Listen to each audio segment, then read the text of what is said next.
A 70-year-old woman vanishes without a trace. It had been about a month since anybody had talked to her. I even left her some messages. Can you please just call and let us know you're okay? Her former caretaker tells police she went on a trip with friends. She was coming back with some friends, don't know who the people are. Bank records showed that her card had been used at 2 different gas stations. But a search of her home reveals the horrifying truth. The detective went in the house. He said it reeked of incense. There were just a ton of flies. What I see is a big mound of concrete and what looks like a human shoulder, hair. It just absolutely broke my heart when I heard what had happened to her. And the evidence points to a killer no one expected. She's smart. She thought, hey, you know, I'm gonna have time to get my story straight. Did you not kill her? Look at me. Look at me and be honest with me. I am being honest. You killed her, didn't you?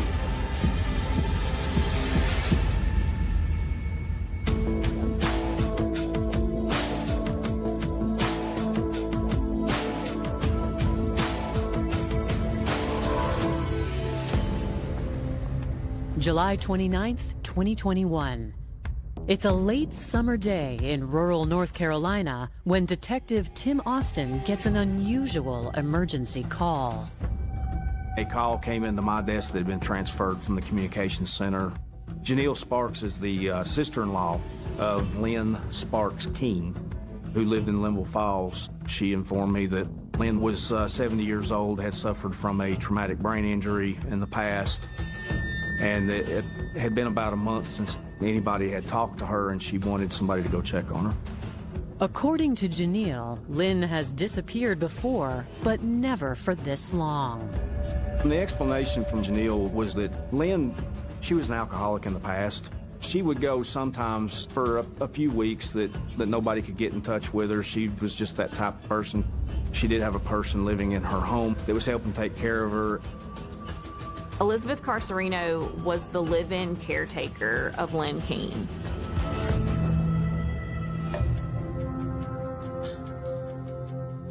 Janelle and her husband live in South Carolina, and the rest of the family lives in Florida. So it's been a blessing to have someone taking care of Lynn. But over a month ago, Elizabeth told them Lynn had unexpectedly left town. According to Elizabeth, some friends had drove up from Louisiana, and they had partied, gotten drunk at the home, and the next morning Lynn decided that she wanted to go to Louisiana with her friends. My biggest fear was that if she had suffered from a traumatic brain injury in the past, and she's out here driving, she's consuming alcohol, she's with people, could they possibly do something to her? Could she lose control because of her age and her health concerns? We have to get everything out there that we can to try to find her. Every description of what she could be driving, who she could be with, what clothing she was wearing. So I started learning more about Lynn from her family. Time is our enemy, and we've got to work as fast as we can to try to locate her in a timely manner for her safety.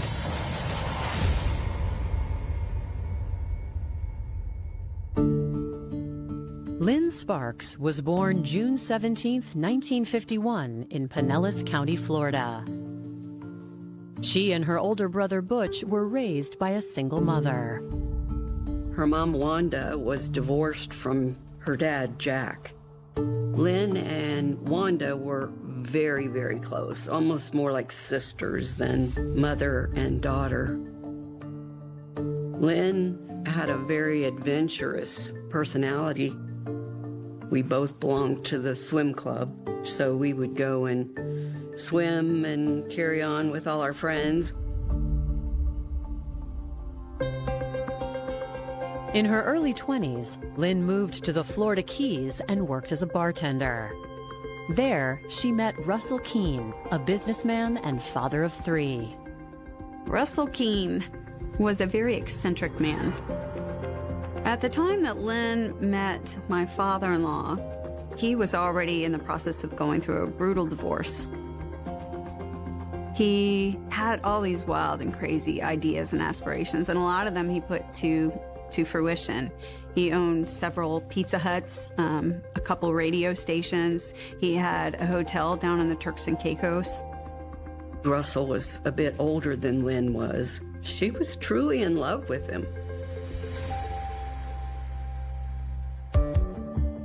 By the time Russell's divorce was finalized, he'd lost most of his assets. So he and Lynn moved to North Carolina, where they lived in a home owned by Russell's father. He never went back to work. He was too distraught. He felt like a failure and couldn't get past it. Lynn was the one that went waitressing at Louise's in order to make money for them to live off of. She was a trooper, but they were a pretty good, loving family, like any family with hardships. Lynn got along well with Russell's adult children, especially his son Russ and his wife Kristen.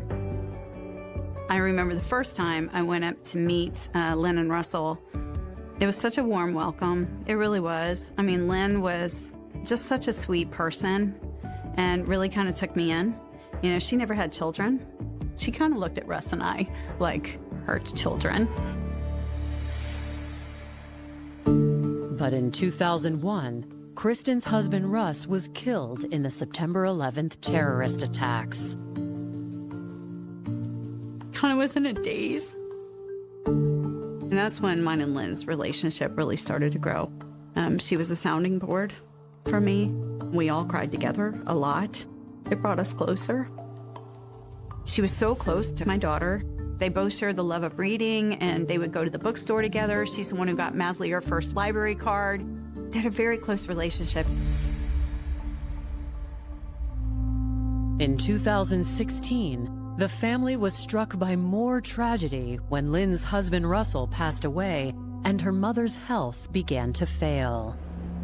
Lynn was, you know, kind of helping her out around the house, although I think it got to be a little too much for her, and that's how Elizabeth came in the picture. Elizabeth lived across the street, and they said she was, you know, very good to Wanda, taking care of Wanda. Lynn was like, Wanda needs more support. I can't really lift her. And Elizabeth was a strong person, so it seemed to be a good fit. 4 years later, in 2020, Wanda passed away when Lynn was 69 years old, which is when her problems with alcohol seemed to begin. Lynn was having a really rough time. When Wanda passed, it was really hard for her.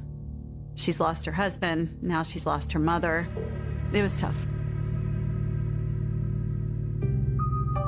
When Lynn visited Kristen and her daughter in Florida that November, it became clear how bad things had gotten. Something wakes me up at 4:45 in the morning, and I'm hearing music out on the pool deck, and I'm like, what is going on? So I open up the door, and it's Lynn, and she's having fun. She starts walking up the stairs of the pool deck to try to come talk to me. Well, she loses her balance, and she falls. She fell over the planter, smacked her head on the pool deck, bleeding, and she's unconscious. I'm talking to 911, I'm trying to compress on her head, and they come get her. Doctor says, look, you had a brain bleed. She needed to be on supervision because she could get dizzy. She had a concussion. When Lynn returned to North Carolina, Elizabeth Carserino moved into the house to care for her full-time in exchange for room and board. Elizabeth understood the situation. Lynn was buying all the food, provided a house over her head. The next 6 months, Lynn was healing. She'd go to bed at like 4 o'clock in the afternoon, try to sleep through what would be her drinking time. So she wouldn't do that anymore. And she got clean. When she got the all clear, I had been looking at river cruises. You know, go see new things and enjoy your life, live a little. Lynn was excited. But now, it's been over 1 month since Kristen has heard from her mother-in-law, Lynn Keene, and North Carolina police are on their way to the house to check on her. Myself and 3 other detectives, we loaded up in 2 different cars and rode out to Linville Falls. Janelle, Lynn's sister-in-law, had told me that there shouldn't be anybody at the home. Elizabeth had already informed them that Lynn told her to move out. I went up there, knocked and announced several times, found that the door knob, it was locked. The curtains were closed. I was told that there was a Lincoln Town car that Lynn drives, and it was not in the driveway. There was some building materials for the wheelchair ramp that was under construction. Wood and some bags of what is called concrete mix. Nothing appeared like there had been a breaking and entering or any kind of violent crime. This looked like a home that somebody was actively living in, that they just weren't home at that time. And I saw no reason to go inside the house.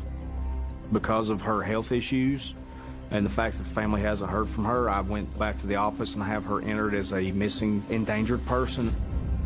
Detective Austin also reaches out to Lynn's caretaker, Elizabeth Carserino.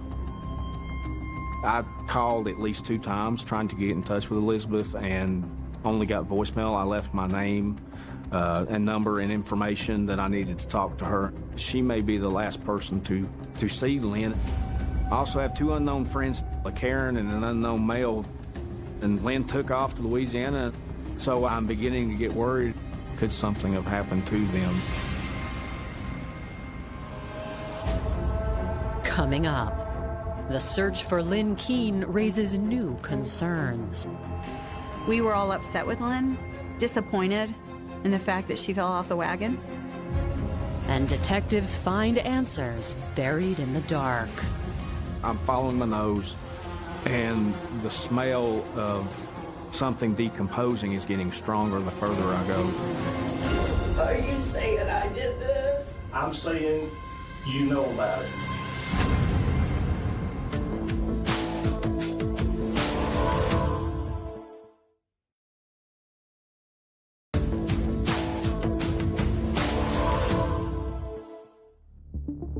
70-year-old Lynn Keene hasn't been heard from in over a month, and North Carolina police are unable to reach her caretaker, Elizabeth Carserino. Detectives call Lynn's daughter-in-law, Kristen Keene, to ask if she's heard from Elizabeth. She tells them Elizabeth moved out after Lynn left town. Elizabeth Carserino had been in contact for probably a month with Kristen Keene, but Elizabeth had not contacted law enforcement. She tells Kristen, hey, I'm not at the house anymore. I'm camping with my son up in Maggie Valley. Elizabeth said, I'll try to reach back out when I have signal, but I'm not going to be always available. Elizabeth told me some of Lynn's barfly friends from Louisiana had popped in. They brought in alcohol, and Elizabeth said, well, I tried to tell her Lynn's not drinking anymore, and she wouldn't listen to me, and she said, I just went to bed. She goes, but the next morning when I woke up, Lynn asked me to go to the pharmacy for her and get some things, and I said, why? And she said, because I'm going to Louisiana. She didn't know who these people were. It kind of heightened how she was feeling about it. We were all upset with Lynn, disappointed in the fact that she fell off the wagon, and she had done so well. I even left her some messages like, Lynn, honey, I really need to talk to you to make sure you're okay. At that stage in her life, it was a lot for her to take off and just go somewhere. And we're like, what in the world is going on? None of this makes sense. Due to the fact that Lynn mentioned traveling to Louisiana, detectives put out a bolo for her vehicle along the route from North Carolina. On August 2nd, I was notified by the Cherokee Police Department that the car was found in Cherokee, North Carolina. They had that vehicle towed to their secure lot. They found the keys to the vehicle under the driver's seat. There was nobody in the vehicle. Nothing stood out to them other than There was a Wells Fargo bank card in the car that was in the name of Lynn Keene. There was a Social Security card as well underneath the driver's seat.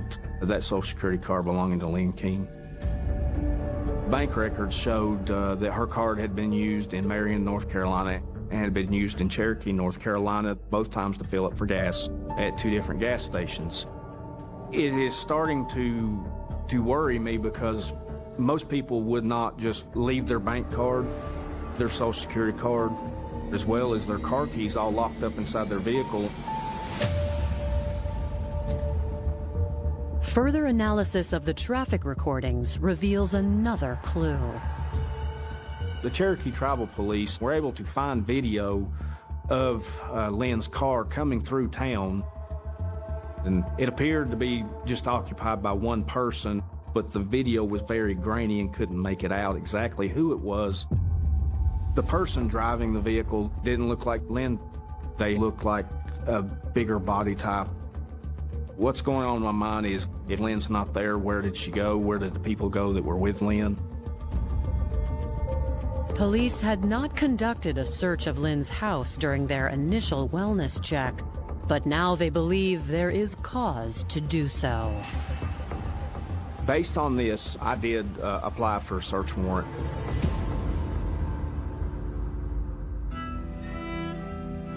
In the interim, I've received a call from Kristen that she actually had a friend go into the home.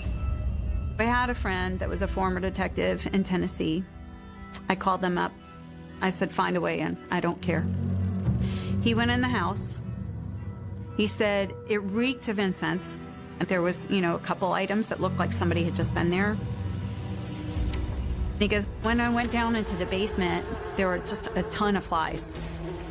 When he said flies, I just felt so sick to my stomach.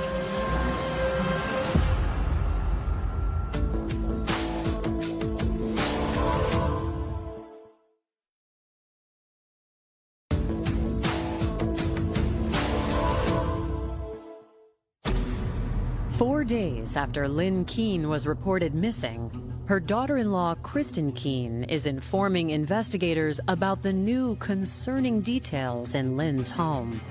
But the call is interrupted by Lynn's caretaker. Kristen told me she was getting a call waiting from Elizabeth. So I said, take the call me back, let me know what she says. Shortly after that, Kristen calls me back and tells me that Elizabeth is very angry with her.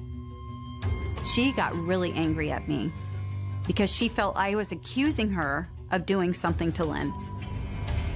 I told her, Elizabeth, I said, not for nothing. You are the last person to see Lynn, alive as we know it, because nobody's seen her since. You're going to be the first person that the police want to talk to. Kristen says that it's just very unlike Elizabeth the way she was acting. She was acting guilty of something. What's going on in my head is I need to find Elizabeth. I need to speak with her because her story of what she has told the family is not adding up. As their calls to Elizabeth Carserino continue to go unanswered, detectives return to Lynn's home with a search warrant. There was nothing visual to the naked eye. I mean, everything appeared to be very tidy. There was no indicators that any kind of struggle or anything had taken place in that house. I checked the main floor of the home, and then I see a doorway that I don't know where it goes. Well, I open this door, and immediately I'm hit with a very strong odor of something dead. There's also very large flies. And so I start making my way down the stairs of this home. Flies are everywhere. And the smell of something decomposing is getting stronger the further I go. I walk into this back room, and off in the corner I see a pile of something covered with a tarp and a box sitting on top of it. I remove the box, set it off the side, and I pull the tarp back. What I see is something, it looks like a big mound of concrete. And sitting on top of it is a bag of pre-mixed concrete mix. And the smell is just overwhelming. And I can see mixed on the edges of the concrete what looks like a human shoulder, hair. I've got a crime scene. I don't know who's in the concrete. I think it's Lynn. I immediately call for assistance from other investigators. I request the assistance of the North Carolina State Bureau of Investigation, and I start taping off the area. The North Carolina Bureau of Investigation sends Special Agent Maggie Holder to the crime scene. Her first challenge is how to remove the body for identification. I was a little intimidated trying to figure out, what's the best way to do this and preserve the body to make sure that we can send the body to autopsy. They start chiseling away at the concrete.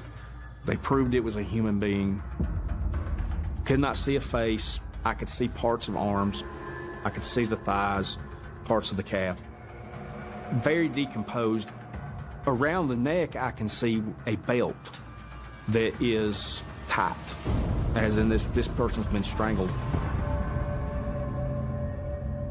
While it's clear a murder has been committed, there is little else in the home to explain how or when it happened.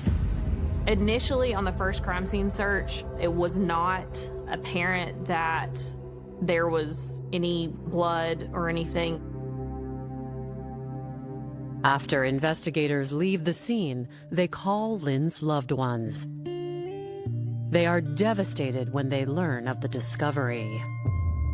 I kind of had already tried to prepare myself for the worst. I was sitting on the couch with my daughter in the living room, and Tim Austin called. He said, "Kristen, I'm certain that's her in the basement. Of course, we have to do autopsy and everything, but based on her hair, it's her." Lynn and I were so close that it just absolutely broke my heart when I heard what had happened to her. My daughter and I just start crying, and we just start sobbing. I'm just like, you don't ever want that to be true. And their suspicion of Elizabeth Carserino continues to grow. Elizabeth Carserino avoided contacting law enforcement. It clearly showed that she was trying to avoid us. The day after finding the body, Detective Austin uncovers more incriminating evidence. I was able to find in Marion, North Carolina, that the store where the gas was purchased did have video. When he reviews the footage from July 29th, a month after Lynn was last seen, he spots a familiar face. It was not Lynn. In the video, Elizabeth is coming to the store, driving Lynn's car, pulling into the gas pumps, using a card to get gas.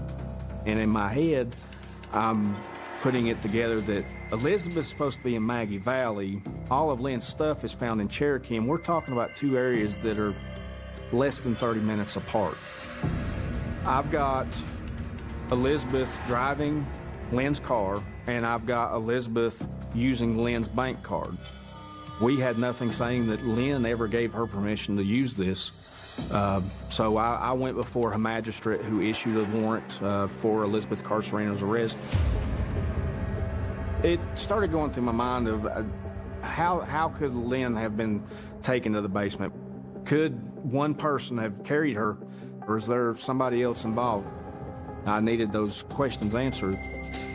From there, I began working on a phone order in order to get up on Elizabeth Carserino's cell phone to see where she was in real time. And so at that point, I knew we had to find Elizabeth fast.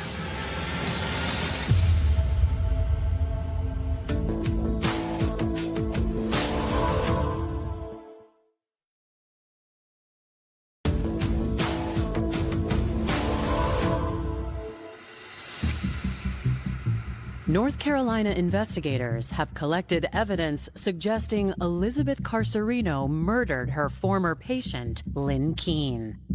While the search for Elizabeth continues, detectives take a closer look at her background.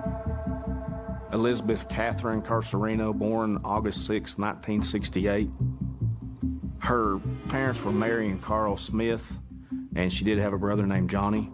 She was raised in Goose Creek, South Carolina, just outside Charleston. We did find out that she had spent some time in Utahville, South Carolina.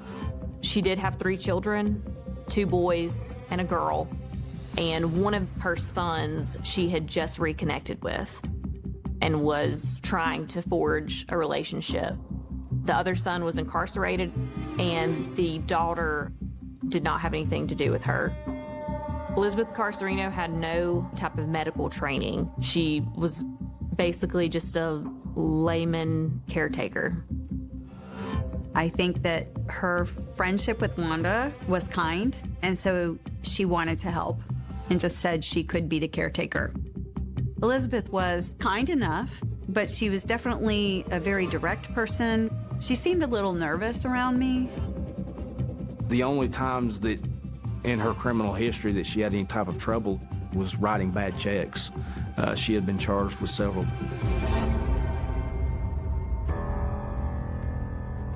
Nothing in Elizabeth's record indicates she would be capable of committing such a gruesome crime. So investigators focus on tracking her down for questioning. She said that she was traveling with her son and camping in Maggie Valley with him. And we needed to make sure that Elizabeth's son had nothing to do with Lynn going missing. And we were able to determine that he lives in Georgia. When agents with the Georgia Bureau of Investigation interview Elizabeth's son, he claims to know nothing about Lynn's murder. We got up on the phone line. His phone never left the state of Georgia, and he was also very cooperative throughout the investigation. Detectives conclude Elizabeth's son had nothing to do with Lynn's murder and rule him out as a potential suspect. He informs detectives he last saw his mother less than a year ago. It was determined that he really didn't have a lot to do with her.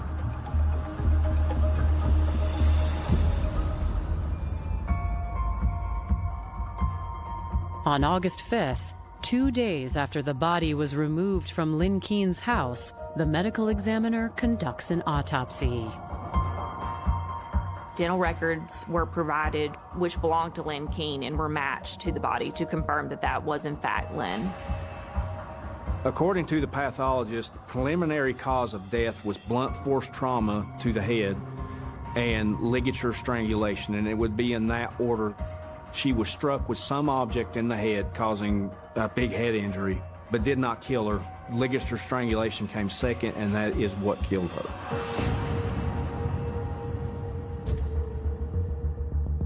Investigators now have a positive identification, cause of death, and a prime suspect, but they are no closer to bringing her in. We were able to find a couple of photographs of Elizabeth. We put this out that she was wanted.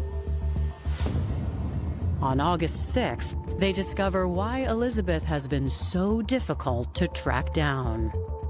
There was a nurse at a hospital that actually saw the picture of Elizabeth and recognized her as a patient of hers that was currently in the hospital. Detectives are informed that Elizabeth was admitted 2 days earlier on August 4th. It was relayed to me through Cherokee Tribal Police that she was in a campground staying in a tent in Cherokee, North Carolina, which was actually only a few hundred yards from where the car was abandoned. She had left the vehicle and walked on foot to a campground and had been camping in a tent. She took some Tylenol PM and slit her wrist trying to take her own life. To me, that is showing that she's feeling very guilty for something, but definitely something traumatic has happened. Local law enforcement in Silva were able to arrest Elizabeth at the medical facility where she was transferred from their custody to the Avery County Sheriff's Office. Your first thought is, okay, I've got to get this person to talk to me. This was just such an egregious way to murder someone, and I just wanted to know what happened. Coming up, police confront Elizabeth about what exactly happened to Lynn Keene. What did she do to you to get you over that breaking? I don't know what to say to you.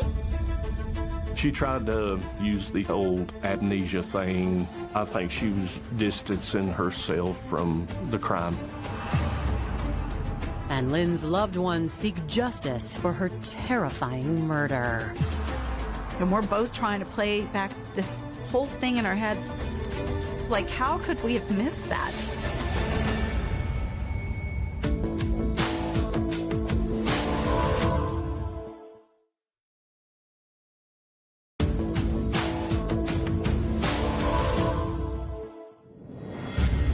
On August 7th, 4 days after the body of Lynn Keene was found in her basement, investigators questioned the suspected killer, Elizabeth Carserino. My goal at the time was to establish a rapport to get her to open up to talk to us. And then to be able to use those facts that she gives me to establish a motive. When was the last time you talked with Miss Lynn? The last time I spoke to her, she was supposedly in Louisiana. She was coming back with some friends. Don't know who the people are. Only know what the one girl's first name is. Well, I got some information I want to share with you. Okay. Lynn is dead. Don't tell me that. Oh, yeah. And whenever he tells her that, she puts her hands over her face and just, acts really surprised and starts sort of crying. While Elizabeth appears saddened by the news of Lynn's death, she says caring for the woman had been a challenge. I was constantly cleaning up everything. Of course, she didn't remember that because she was drunk. She yelled at me and told me that she might as well pay somebody to clean the house because I don't do a damn thing to sit on my ass. And that pissed me off to no end because I did absolutely everything. I went and bought all the groceries. I put everything up. I did all the cooking. I did all the cleaning. I did all the laundry. I even put her clothes up for her. And nothing was never good enough. When she got to that point, no, it wasn't. What did she do to you to get you over that breaking? Are you saying I did this? I'm saying you know about it. I don't know what to say to you if I can't remember right this moment. I don't know what to say. You want to go take a walk? Sure. After a break for Elizabeth to regain her composure, investigators try questioning her again. We know you're human. We're human. We make mistakes. But we do have a job to do. I do understand that. And you did this. You killed Lynn and you left her in that house. And it went back and forth that she just couldn't remember the details and what had happened. So then there come a point in time within the interview that I kind of changed my role and got more aggressive with her. You got tired of her and you killed her. Did you not kill her? Look at me. Look at me and be honest with me. I am being honest. You killed her, didn't you? Yes, I killed her. I can't get it out of my head. That's right. I can't get it out what I did. Elizabeth refuses to go into detail, but her actions after leaving Lynn's house show investigators she went to great lengths attempting to cover it up. Elizabeth is smart and knew to call Kristen multiple times and put her on a different trail, like Karen in Louisiana going down with friends. She knew to bring up that she went to Maggie Valley with her son. She thought, hey, I'm going to have time to get my story straight. As for motive, they believe the growing tension between the two women finally became too much for Elizabeth to take. According to Elizabeth Carserino, Lynn was very restricted about where she could go, what she could do, that it was pretty much she had to be 24/7 with Lynn. And I believe that over a period of time that anger and resentment and rage built up, and I think that maybe on this particular day, I think that Elizabeth lost her temper. She snaps on her and hits her over the head. Instead of calling 911 of, oh God, I've messed up, I've hurt her, let's get her some help. She put a belt around her neck and took her life.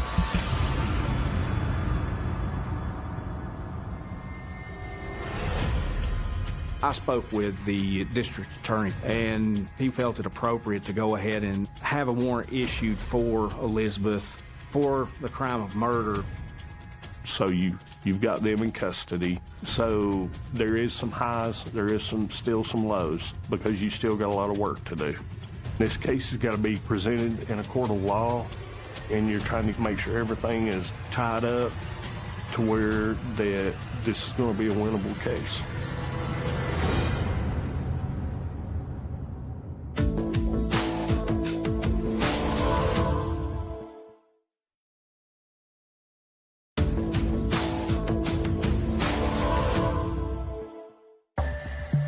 After a week of investigation, Elizabeth Carserino is arrested and charged with the murder of 70-year-old Lynn Keene.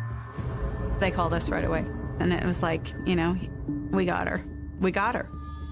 I'm crying like a baby, and Lynn's brother, just devastated. First he lost his mom, and now his sister, so horribly, and Janelle too, and we're both trying to play back this whole thing in our head, like, how could we have missed that? Like investigators, Lynn's loved ones are frustrated by Elizabeth's refusal to explain the whole truth.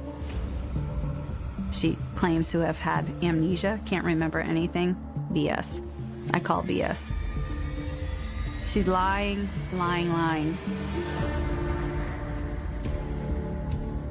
The family's resentment is intensified by the amount of time it takes to bring Elizabeth to justice.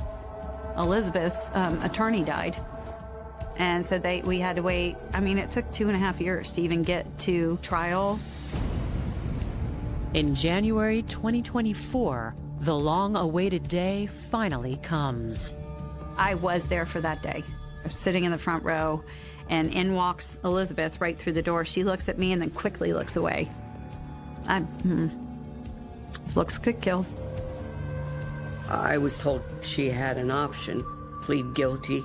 It would be easier, and she might get less time. Rather than go to trial, Elizabeth decides to plead guilty. At her sentencing hearing, prosecutors present new evidence for the court to take into consideration. The crime scene agent who initially processed the scene on August 3rd, he returned and performed something called Blue Star. Blue Star is like luminol, basically a liquid chemical mixture that we use to look for blood that has either been cleaned up or there's small amounts of blood that can't be seen with the naked eye. Sprayed it within the master bedroom area, and it fluoresced quite a bit on the floor, on the bed, and in different areas within the residence. And that indicated to us that that is in fact probably where the initial assault occurred, and then likely murder there. Prosecutors believe Elizabeth used the belt to drag Lynn down to the basement, where she used the bags of concrete to attempt to hide the body. She's telling the family these stories that some friends and Lynn took off to Louisiana, and Elizabeth packs everything she can. She goes to the store and buys several things using Lynn's bank card, and she goes on the run.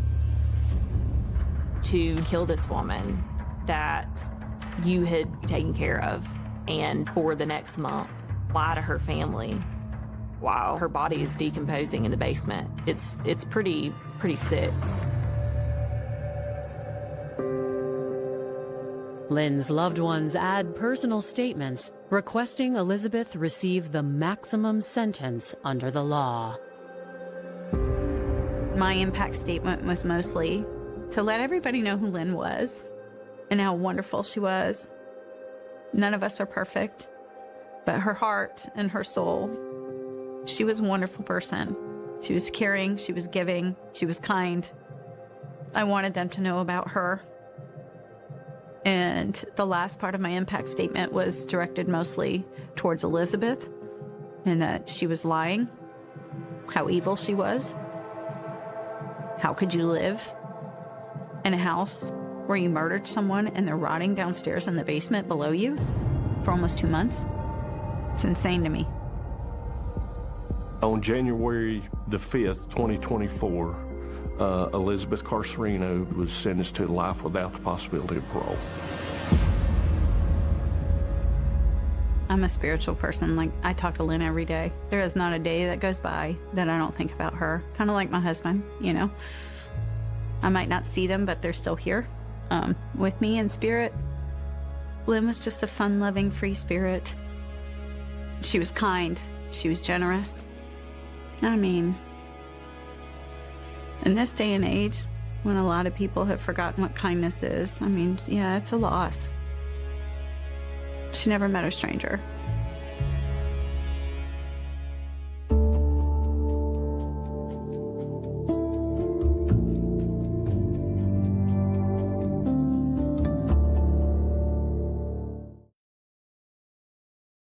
In the quiet tapestry of life, where threads of routine and affection weave together the fabric of our days, there occasionally appear ominous snags, moments where the familiar unravels, leaving behind a chilling void.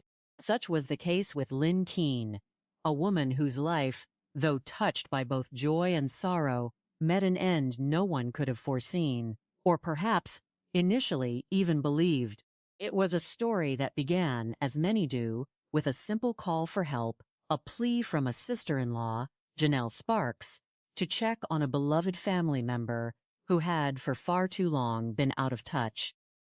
Lynn, at the venerable age of 70, had weathered many storms.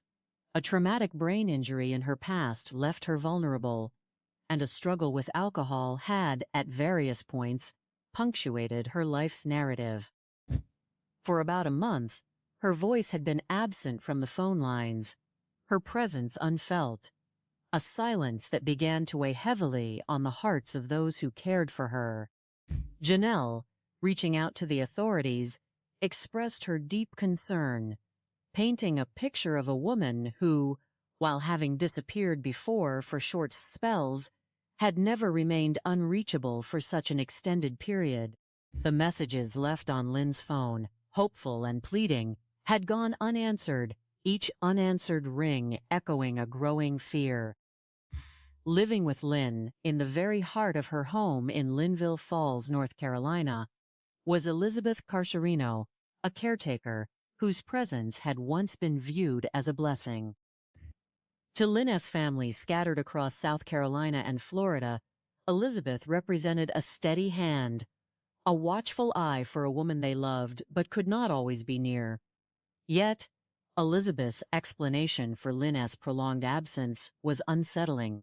She recounted a tale of Lynn embarking on an impulsive trip to Louisiana with friends, a sudden adventure born from a night of revelry. She was coming back with some friends, Elizabeth had said, a statement that now, in retrospect, carried an unsettling vagueness. don't know who people are. The pieces of this narrative, even then, felt ill-fitting, like a puzzle assembled with mismatched edges. The initial absence, however concerning, was framed within Lynn's historical patterns. Janelle had mentioned Lynn's past struggles with alcoholism, a period when she would sometimes retreat from contact for a few weeks.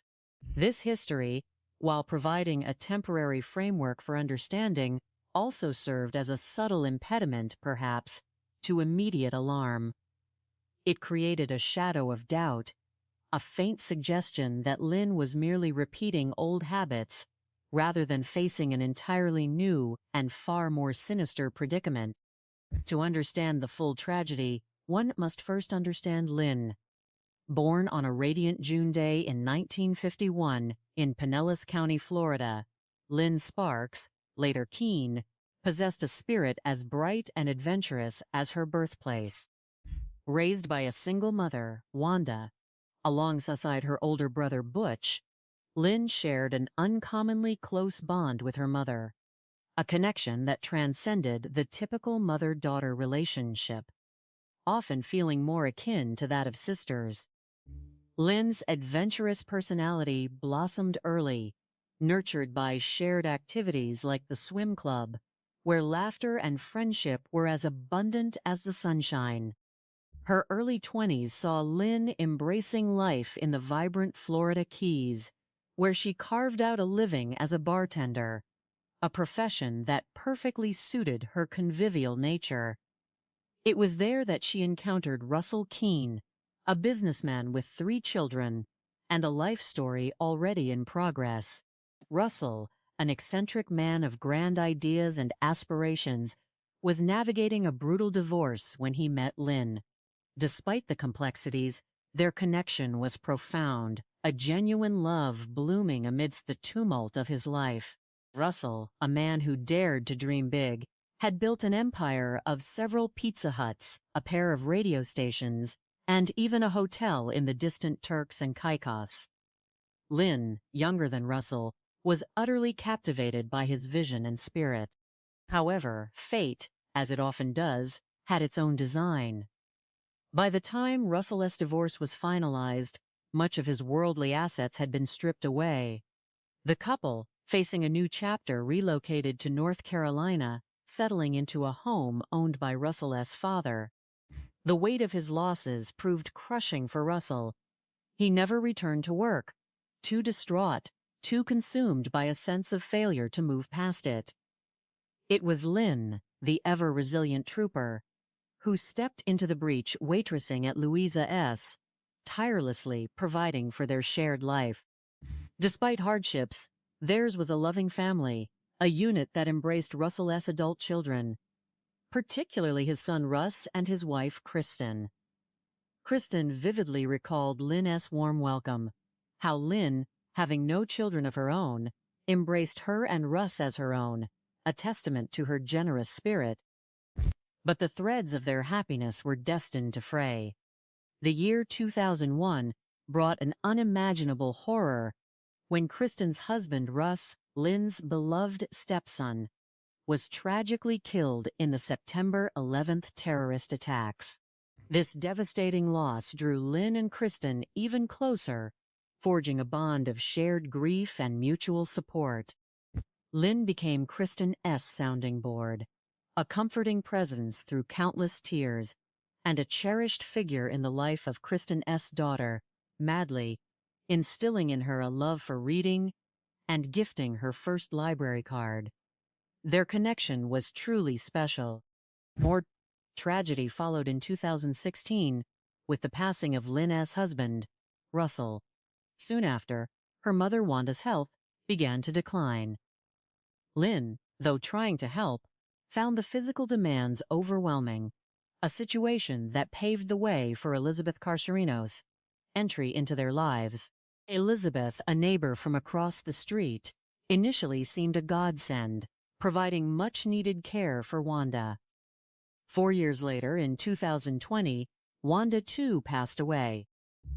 Lynn, then 69, found herself adrift, grappling with the profound loss of both her husband and her mother, a double bereavement that plunged her into a renewed struggle with alcohol.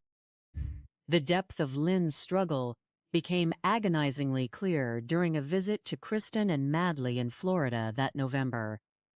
Kristen awoke in the early hours to the sound of music, discovering Lynn on the pool deck, clearly inebriated. In a heartbreaking moment, Lynn lost her balance, falling over a planter, striking her head on the concrete, and losing consciousness.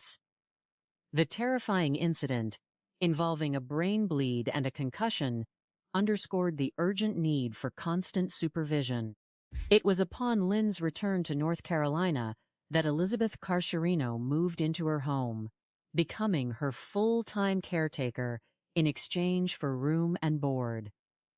Elizabeth, understanding the situation, accepted the arrangement, with Lynn providing all necessities.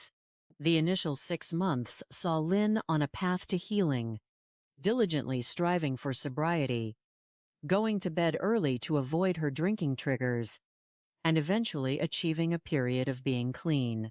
The prospect of a river cruise, a chance to explore new horizons, had excited Lynn, a testament to her enduring spirit for adventure. Now, over 1 month since Kristen had last heard from her mother-in-law, Lynn Keene, the North Carolina police, led by Detective Tim Austin, were making their way to the Linville Falls residence. With 3 other detectives, they arrived at the seemingly quiet home. Janelle, Lynn's sister-in-law, had forewarned them that Elizabeth had apparently moved out at Lynn's behest. Detective Austin found the door locked, curtains drawn, and Lynn's Lincoln Town car conspicuously absent from the driveway. What he did observe were building materials for a wheelchair ramp, including wood and bags of concrete mix. There was no sign of forced entry or struggle, nothing to suggest a violent crime. The house appeared simply unoccupied, lived in but currently empty. Without immediate cause for entry, and given Lynn's health issues and the prolonged silence, Detective Austin made the judicious decision to enter Lynn as a missing, endangered person. The next crucial step was to contact Elizabeth Carserino, potentially the last person to have seen Lynn.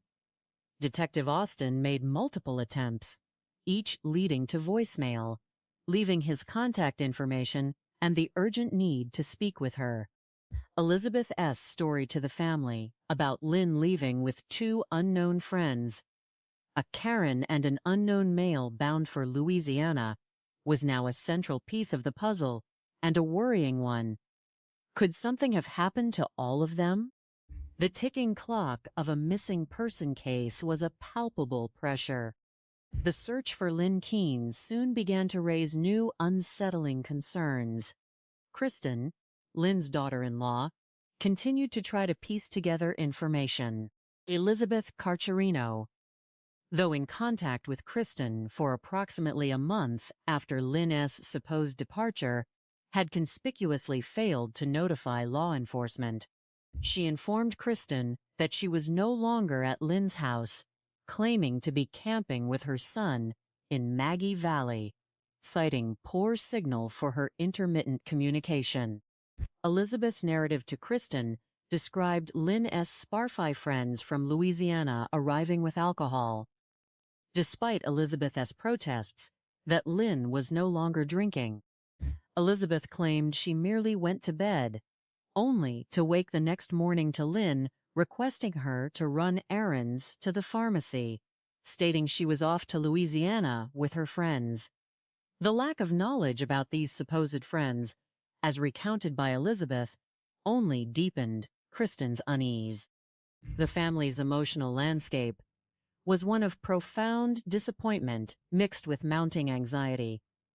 They were upset with Lynn, believing she had fallen off the wagon after doing so well in her sobriety. Kristen had left heartfelt messages. "Lynn, honey, Mort really need to talk to you to make sure you're okay." But the situation felt inherently wrong. For a 70-year-old woman, especially one with Lynn S. health history, to suddenly embark on such a spontaneous, uncommunicated trip seemed entirely out of character. The pieces simply did not align. Given Lynn S.'s purported destination of Louisiana, detectives issued a bulletin for her vehicle along the presumed route from North Carolina. On August 2nd, a critical breakthrough arrived. The Cherokee Police Department notified Detective Austin that Lynn's Lincolntown car had been located in Cherokee, North Carolina. The vehicle was towed to a secure lot. Inside, under the driver's seat, were the keys, a Wells Fargo bank card in Lynn Keene's name, and disturbingly her Social Security card. The absence of a person, coupled with the presence of jhene, hot vital, personal effects left carelessly behind, immediately elevated the case seriousness. Further investigation into Lynn S. bank records revealed activity. Her card had been used at 2 different gas stations, one in Marion, North Carolina, and another in Cherokee, North Carolina. This information was deeply troubling. Most individuals, even those with a penchant for spontaneity, would not abandon their vehicle with keys, bank card, and Social Security card intact. It suggested a more nefarious scenario than a simple, unannounced trip. The clues were subtly beginning to point away from Lynn's conscious choices and towards external manipulation. Traffic recordings from the area provided another tantalizing, albeit grainy, clue. The Cherokee Tribal Police had obtained video footage of Lynn's car passing through town. It appeared to be occupied by only one person, but the quality made definitive identification impossible. Crucially, the individual driving did not resemble Lynn. They appeared to have a bigger body type. The questions in Detective Austin's mind proliferated. If Lynn wasn't there, where was she? Where were the friends she was supposedly with? The narrative provided by Elizabeth was rapidly crumbling. The time had come for a more thorough examination of Lynn's home. Police had not conducted an initial search during their wellness check, lacking sufficient probable cause. Now, with the growing inconsistencies and the abandoned vehicle, a search warrant was clearly justified. In the interim, Kristen Keene, acting on a deeply unsettling intuition, had enlisted a friend, a former detective from Tennessee, to gain entry into Lynn S. house. Her friend's report was chilling. An overpowering smell of incense, seemingly used to mask something, and disturbingly a ton of flies in the basement. The mention of flies sent a wave of nausea through Kristen, an immediate, visceral understanding that something horrific had transpired. 4 days after Lynn Keene was officially reported missing, Kristen S. called to investigators. Relaying these horrifying details was interrupted.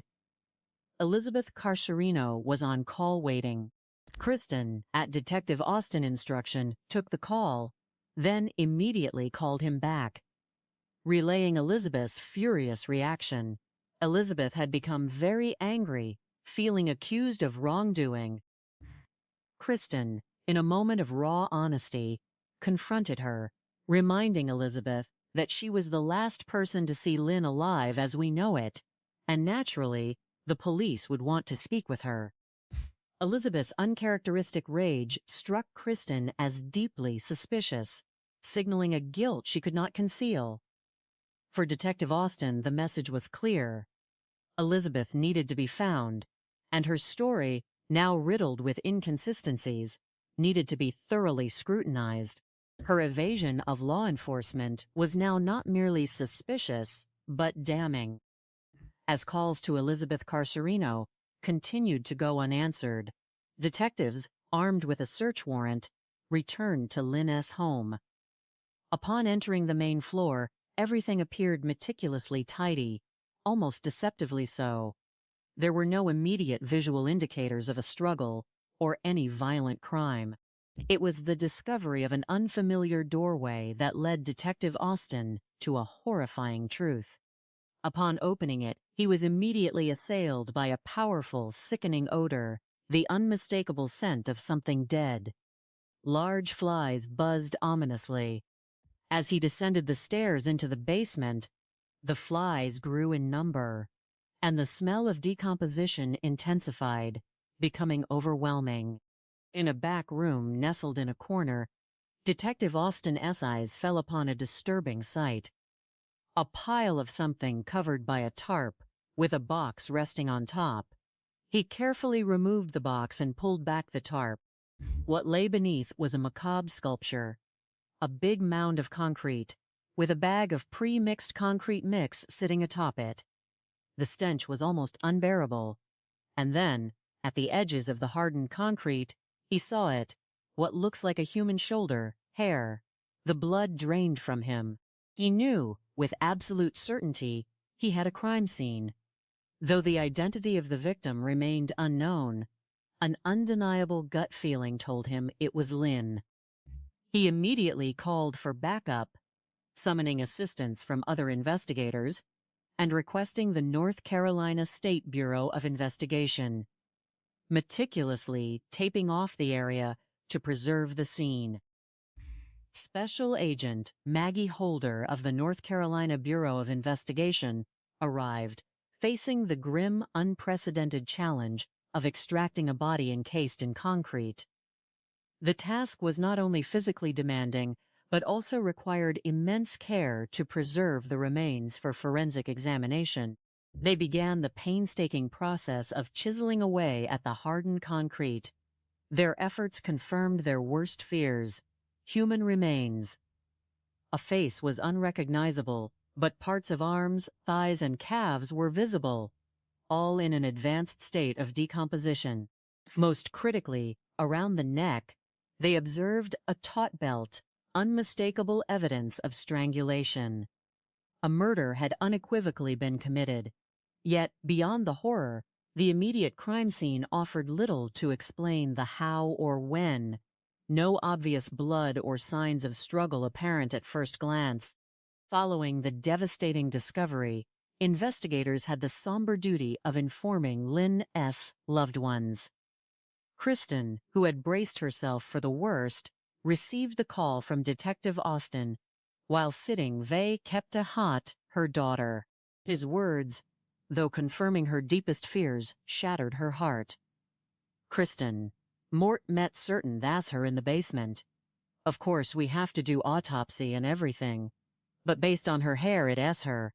The news broke Kristen and Madley, who sobbed uncontrollably, grappling with the unimaginable horror that had befallen Lynn, a woman they loved so dearly. Their existing suspicions of Elizabeth Carserino now solidified into a chilling certainty. S. deliberate avoidance of law enforcement, her carefully constructed narrative, all now appeared as calculated attempts to escape justice. The day after the body's discovery, Detective Austin uncovered further incriminating evidence that unequivocally tied Elizabeth to the crime. Reviewing video footage from the Marion, North Carolina store where Lynn's bank card had been used, he saw a familiar face on July 29th, a full month after Lynn was last seen. It was Elizabeth Carserino, driving Lynn's car, filling it with gas, and using Lynn's bank card. The pieces clicked into place with horrifying clarity. Elizabeth, supposedly camping in Maggie Valley, was driving Lynn's car, using Lynn's card, while Lynn's body lay concealed in concrete. Marion and Cherokee, where Lynn's car was abandoned, were less than 30 minutes apart, forming a tightly woven web of deceit. There was no indication Lynn had ever granted Elizabeth permission to use her card or vehicle. Armed with this undeniable evidence, Detective Austin went before a magistrate, securing a warrant for Elizabeth Carserino's arrest. The scale of the cover-up began to emerge. The question of how one person could move Lynn's body, especially given her age and potential frailty, down to the basement and encase it in concrete, sparked a brief consideration of an accomplice. However, the subsequent investigation would largely point to Elizabeth's sole culpability. The immediate priority became tracking Elizabeth down. A phone order was obtained to ping Elizabeth's cell phone in real time. The need to find her, and find her fast, was paramount.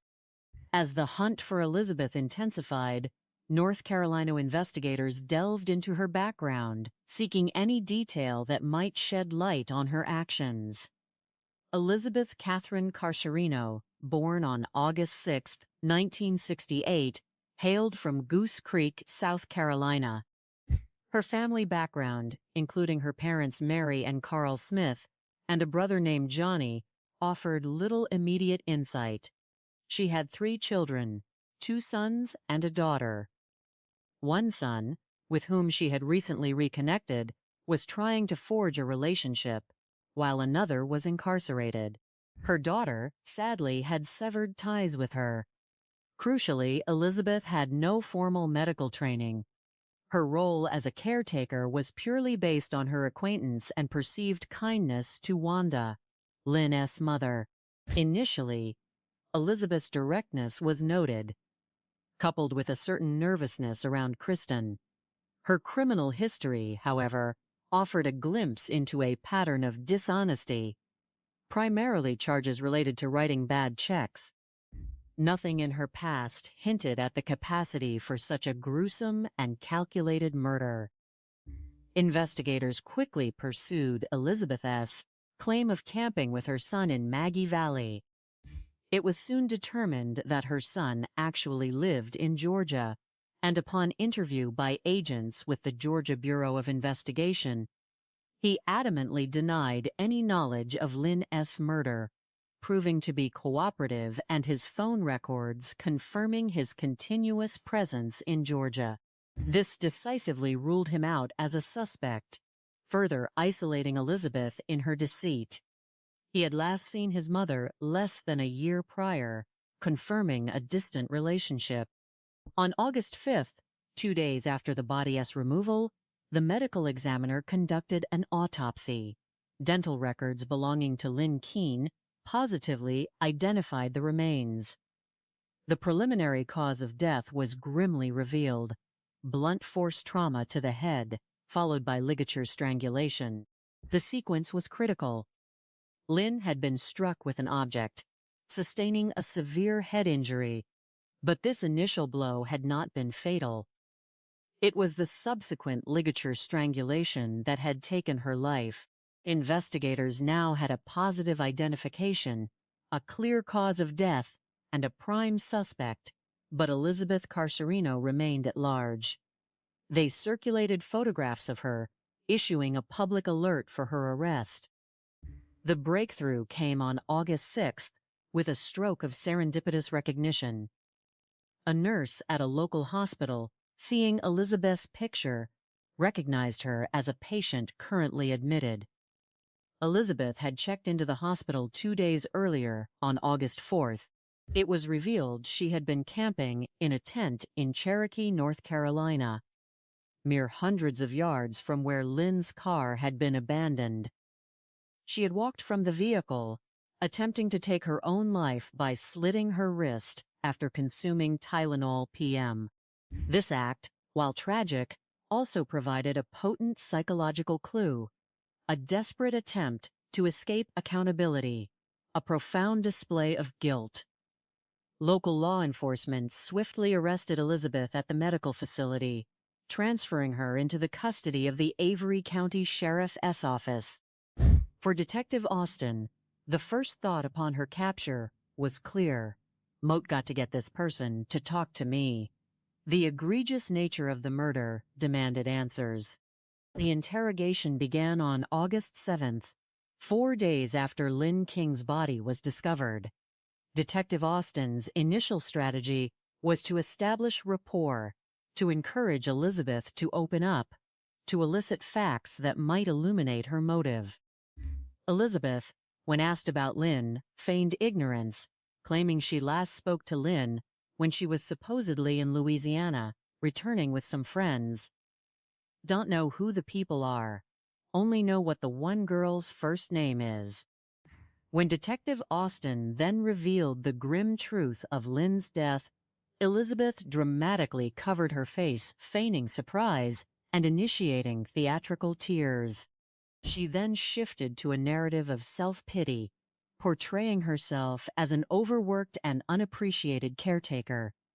She recounted constantly cleaning up everything, only for Lynn, in her intoxicated state, to forget her efforts. Lynn, she claimed, had yelled at her, criticizing her cleaning, an accusation that pissed me off to no end, because Mott did absolutely everything.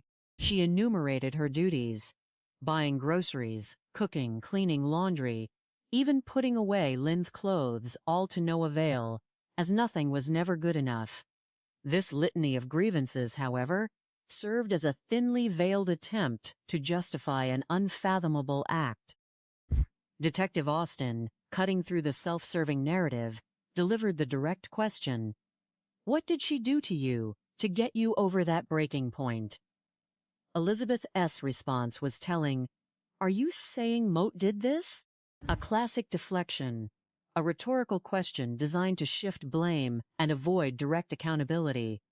She then resorted to the familiar refrain: "Moat don't know what to say to you. If Moat can tea, remember right this moment. Moat don't know what to say." Following a brief break, allowing Elizabeth to compose herself, Detective Austin resumed, adopting a more aggressive posture. "We know you're a human. We're a human. We make mistakes, but we do have a job to do. Moat do. You did this. You killed Ling. And you left her in that house." The back and forth continued Elizabeth, clinging to her narrative of amnesia, claiming she couldn't remember the details. It was then that Detective Austin intensified his approach. "You got tired of her and you killed her. Did you not kill her? Look at me, and be honest with me." Under the unrelenting pressure, Elizabeth's fae finally cracked, though still couched in vague terms. "Mott killed her.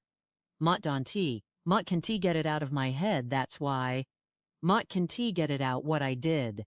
While refusing to offer specifics, this was her confession, an acknowledgement of the unspeakable. Elizabeth S.'s actions following Lynn S. death painted a chilling picture of a calculated cover-up, revealing a cunning far beyond her apparent simple caretaker role. She had carefully constructed a web of lies, informing Kristen about Lynn S.'s fictitious trip to Louisiana with friends like Karen. She fabricated the story of camping in Maggie Valley with her son, creating a false trail. She had taken deliberate steps to get her story straight, believing she had ample time to perfect her deception. The motive, as investigators pieced it together, was rooted in a toxic brew of resentment and rage. Elizabeth, according to her own veiled admissions and observations, felt increasingly restricted, confined by the demands of round-the-clock care for Lynn. The anger, resentment, and rage had, over time, built to a breaking point. On that fateful day, Elizabeth, in a moment of unchecked fury, likely snapped. She struck Lynn over the head, causing the initial blunt force trauma. Instead of calling for help, instead of acknowledging a terrible mistake, she made a conscious, horrifying decision. She chose to end Lynn's life, placing a belt around her neck and strangling her. This was not a purely impulsive act in its entirety. The immediate follow-up actions demonstrated a disturbing degree of calculation.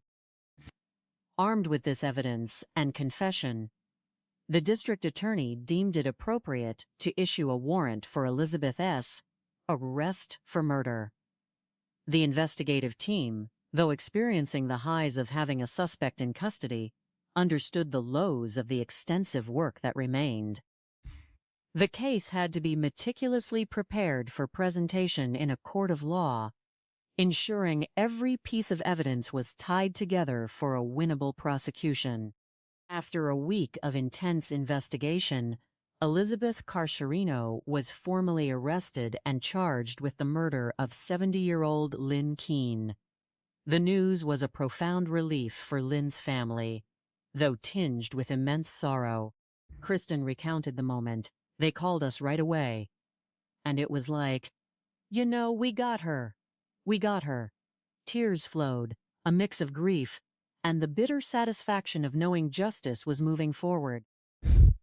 Lynn's brother Butch, already reeling from the loss of his mother, now faced the horrifying reality of his sister's brutal end. Janelle, too, was devastated.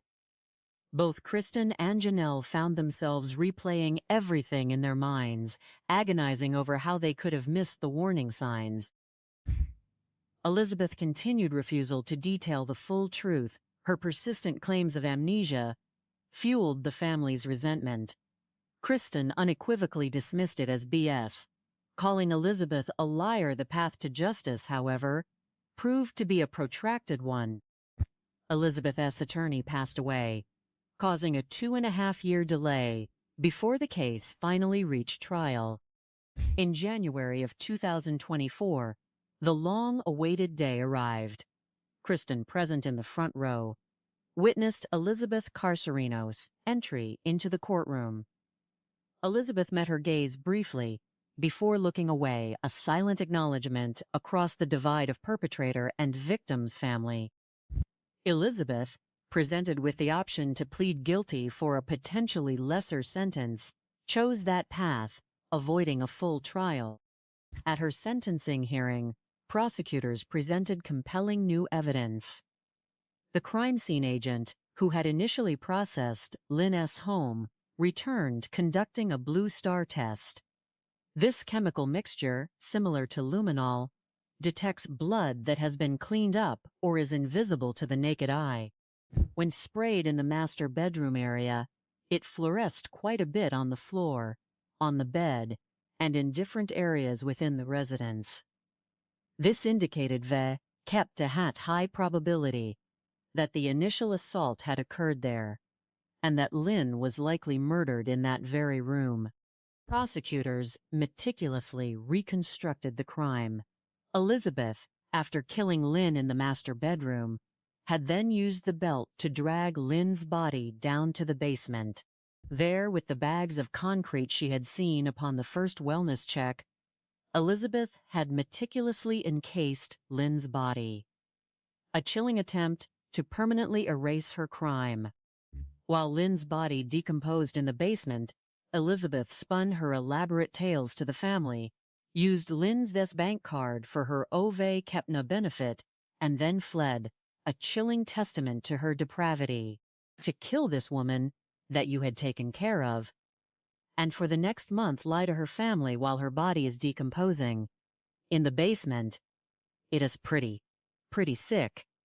The prosecutor articulated, capturing the essence of Elizabeth's callousness. Lynn's loved ones delivered powerful personal impact statements, imploring the court to impose the maximum sentence. Kristen, speaking movingly of Lynn, described her as a wonderful person, caring, giving, and kind. She highlighted Lynn's open-hearted nature, how she never met a stranger, emphasizing the profound loss her absence represented. Kristen's statement also directly addressed Elizabeth, exposing her lies, her evil, and the inconceivable horror of living in the same house for nearly 2 months, while Lynn's body lay decomposing below.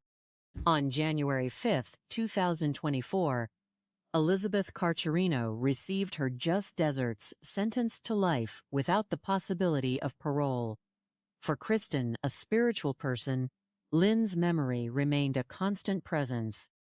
Mort talked to Lynn every day, she affirmed, finding solace in the enduring spirit of her beloved mother-in-law. Lynn, a fun-loving, free spirit, kind and generous embodied qualities sorely missed in the world. Her loss was profound, but her spirit and the justice achieved served as a beacon.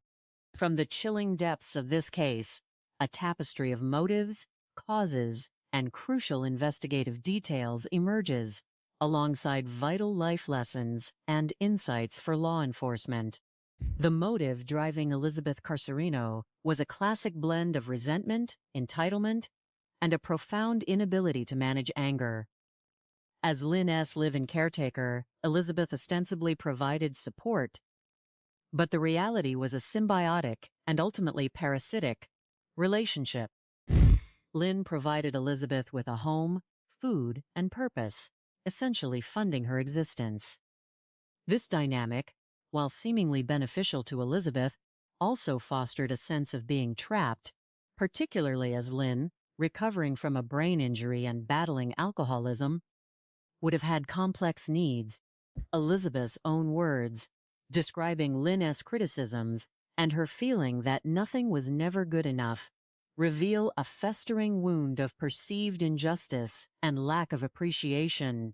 For a person with Elizabeth-esque criminal history, primarily involving financial dishonesty, the prospect of losing this arrangement, or perhaps simply being perpetually overlooked, could easily escalate into a murderous rage. Her self-pity and sense of being exploited, coupled with a lack of empathy, were the psychological kindling. The cause of the murder itself was likely a sudden, violent outburst triggered by an argument or Lynn S. perceived slight, culminating in the initial blunt force trauma. However, the subsequent ligature strangulation, and especially the meticulous cover-up, elevate this beyond a mere crime of passion. It speaks to a chilling presence of mind, a calculated shift from uncontrolled anger to a desperate, cold-blooded attempt to evade consequences. The sophistication of Elizabeth's actions lay not in brilliant planning, but in her cunning improvisation and audacious lies. She understood the power of misinformation, weaving a plausible, if ultimately flimsy narrative of Lynn's spontaneous trip. Her attempts to use Lynn-esque car and bank card and then abandon them in a remote location were designed to create distance and confusion. The decision to encase the body in concrete, though gruesome, was a desperate, primal act of concealment, demonstrating a basic yet effective understanding of how to make a body disappear, albeit temporarily. Tracking down the perpetrator in this case involved a classic combination of diligent police work and the unyielding efforts of concerned family members. The initial delay in recognizing Lynn's true peril was a significant factor. Had the family's concerns about Elizabeth's vague stories been immediately elevated to a higher level of police scrutiny, precious time might have been saved. For law enforcement, the critical turning points were: 1. The meticulous collection of missing person data, allowing for the widespread bulletin for Lynn-esque vehicle. 2. The financial forensics, tracking the usage of Lynn-esque bank card, which provided concrete evidence of someone else accessing her accounts. This established financial motive and deception. 3. The exploitation of existing surveillance footage, however grainy, confirming Lynn was not the driver of her own vehicle, instantly contradicting Elizabeth's story. 4. The crucial information provided by Kristen Friend, the former detective who entered the house and reported the overpowering smell and the presence of flies. This detail, though not direct evidence of murder, significantly heightened suspicion and justified the search warrant. 5. The use of technology, specifically the phone order to ping Elizabeth's cell phone, which would have closed the net around her had she not presented herself to a hospital. 6. The observant hospital nurse, a civilian, who recognized Elizabeth from public alerts, proving the immense value of community vigilance and widespread public information dissemination. The speed of tracking down the culprit could have been accelerated had the initial wellness check taken a more aggressive stance, perhaps by contacting Elizabeth directly earlier or by seeking a search warrant sooner given Lynn's vulnerability, and the prolonged absence. The presence of building materials like concrete mix, while innocent on its own, could have been flagged for later reference in conjunction with a missing person. More pointedly, Elizabeth's immediate evasion of law enforcement should have been a red flag that demanded more immediate follow-up. Her refusal to cooperate, rather than merely being noted, should have triggered an immediate shift in the investigative approach. From this tragic case, profound life lessons emerge, offering a stark warning and guidance for safeguarding our communities. For individuals, first and foremost, the importance of maintaining robust, consistent connections with vulnerable loved ones cannot be overstated. Lynn's isolation, though mitigated by her family's efforts, allowed Elizabeth a degree of control and secrecy. Regular, scheduled check-ins, beyond just phone calls, perhaps even video calls, can provide a more accurate picture of a loved one's well-being and environment. Second, trust your intuition. Kristen's unease about Elizabeth's stories was a powerful, accurate signal. When narratives don't add up, when someone's behavior changes abruptly, or when explanations feel disingenuous, these are critical red flags that demand immediate and serious attention, not just internal questioning. Third, thoroughly vet anyone, especially live-in caretakers, who are granted intimate access to a vulnerable person's life and finances. Beyond background checks, seek multiple references, conduct periodic unannounced visits, and establish clear lines of communication and accountability. Financial arrangements should be transparent and regularly monitored. Fourth, be acutely aware of changes in behavior, both in the vulnerable person and their caretaker. Lynn's history of alcoholism and her brain injury made her particularly susceptible. Any signs of sudden isolation, withdrawal from usual contacts, or unusual financial activity should prompt immediate investigation. Similarly, a caretaker exhibiting signs of resentment, control, or evasiveness should be viewed with extreme caution.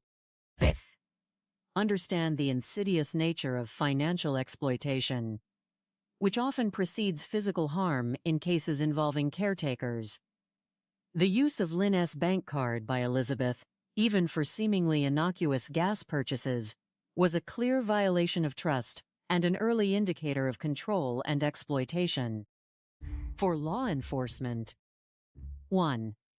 The concept of an endangered missing person should immediately trigger a more aggressive and broad-ranging investigative protocol, especially when dealing with vulnerable adults or those with health issues. The clock is truly the enemy. 2.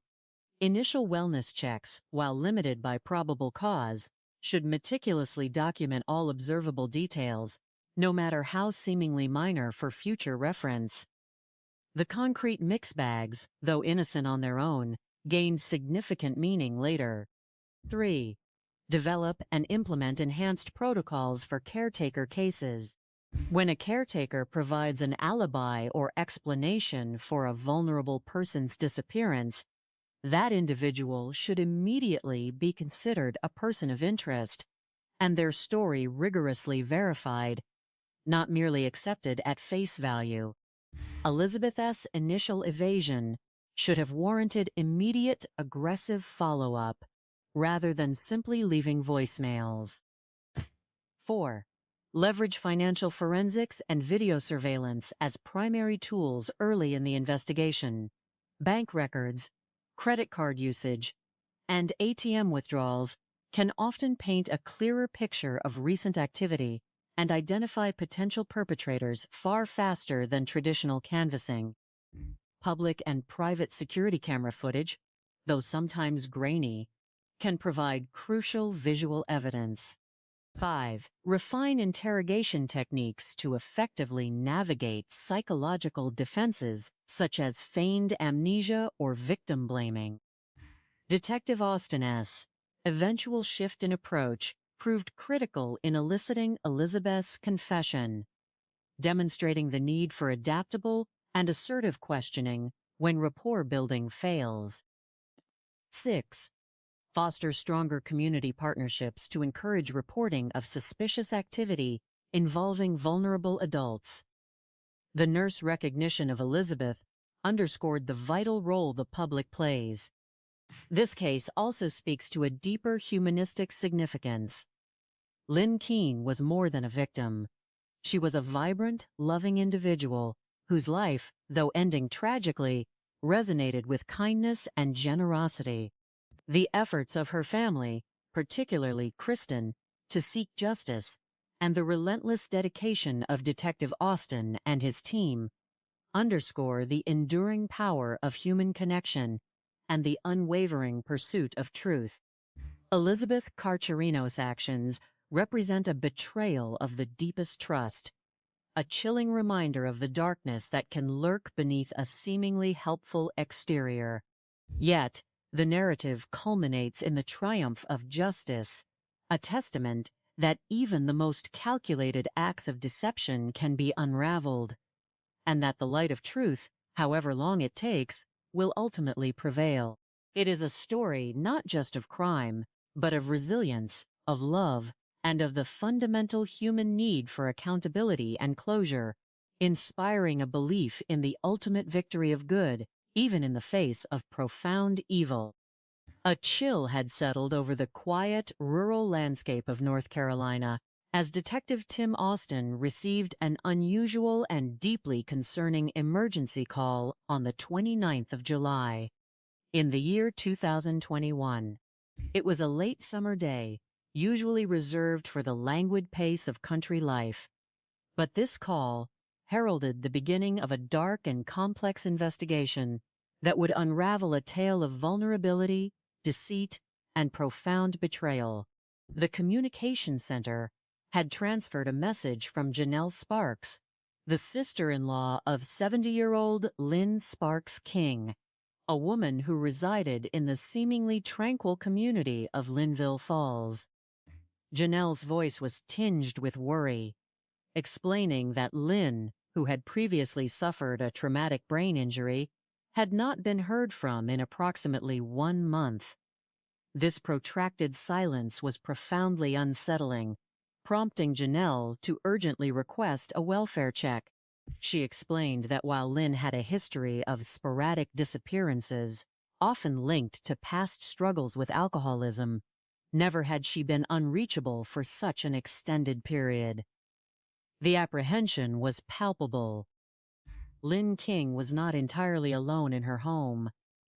Living with her was Elizabeth Carserino, a woman who served as her live-in caretaker. Janelle and her husband resided in South Carolina, with other family members scattered across Florida. This geographical distance meant that Elizabeth's presence had initially been perceived as a blessing, offering vital support for Lynn's needs. However, Elizabeth had informed the family over a month prior that Lynn had, rather unexpectedly, left town. According to Elizabeth's narrative, a group of friends had driven up from Louisiana, and, after an evening of revelry and heavy drinking, Lynn had spontaneously decided to accompany them back to Louisiana the following morning. The story, even then, carried a faint dissonance, a discordant note in the otherwise structured symphony of Lynn's recent life. A life now tethered by her health concerns. The family's immediate fear, eloquently articulated by Janelle, revolved around Lynn's past traumatic brain injury and the perilous combination of her age, alcohol consumption, and questionable companions if she were indeed traveling. The specter of her losing control due to her age and health vulnerabilities loomed large, demanding immediate and comprehensive action. Every descriptive detail of her potential vehicle, the people she might be with, and even the clothing she might be wearing, was painstakingly gathered. Detective Austin embarked on this initial phase of the investigation, learning as much as he could about Lynn from her family, fully aware that in such circumstances, time was not a luxury they possessed. Every ticking second became an enemy, demanding swift and decisive efforts to locate her and ensure her safety. The stakes were impossibly high. Lynn Sparks, born on the 17th of June, 1951, in Pinellas County, Florida, carried an intrinsically adventurous spirit. She and her older brother, Butch, had been raised by their single mother, Wanda, who was divorced from their father, Jack. Lynn and Wanda shared an exceptionally close bond, so profound that their relationship often mirrored that of sisters rather than simply mother and daughter. This foundational relationship undoubtedly shaped Lynn's early life, imbuing her with a deep sense of connection and loyalty. Her early 20s saw her migrate to the vibrant and free-spirited Florida Keys, where she found work as a bartender, a profession that suited her outgoing personality. It was there, amidst the tropical allure of the Keys, that she encountered Russell Keene, a charismatic businessman and a father of 3. Russell, by all accounts, was an eccentric individual. At the time their paths crossed, he was enmeshed in a brutal and drawn-out divorce, a circumstance that perhaps drew him to Lynn's free spirit and empathetic nature. He was a man of grand visions and audacious aspirations, many of which he had managed to bring to fruition, boasting ownership of multiple pizza restaurants, a pair of radio stations, and even a hotel nestled in the exotic Turks and Caicos. Despite Russell being somewhat older than Lynn, her affection for him was profound and genuine, a testament to their deep connection. However, life's intricate tapestry began to unravel for them. By the time Russell's tumultuous divorce was finally settled, he found himself stripped of the majority of his assets, a devastating blow to a man accustomed to success and ambitious ventures.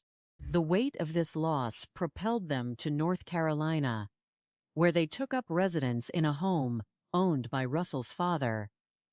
The financial setbacks had taken a severe toll on Russell.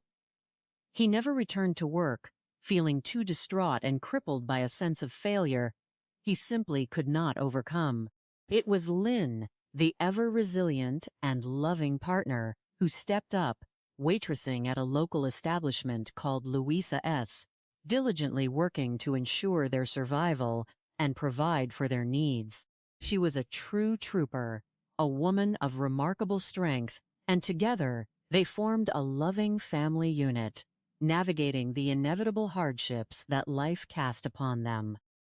Lynn, with her innate kindness, effortlessly integrated into Russell's family, forging strong bonds kept his adult children, particularly his son, Russ, and Russ's wife, Kristen. Kristen vividly recalled her initial meeting with Lynn and Russell, describing it as an exceptionally warm welcome, an embrace that made her feel immediately accepted. Lynn, who had no children of her own, developed a maternal affection for Russ and Kristen, viewing them, in a deeply meaningful way, as her own. Tragedy, however, cast a long and inescapable shadow over their lives.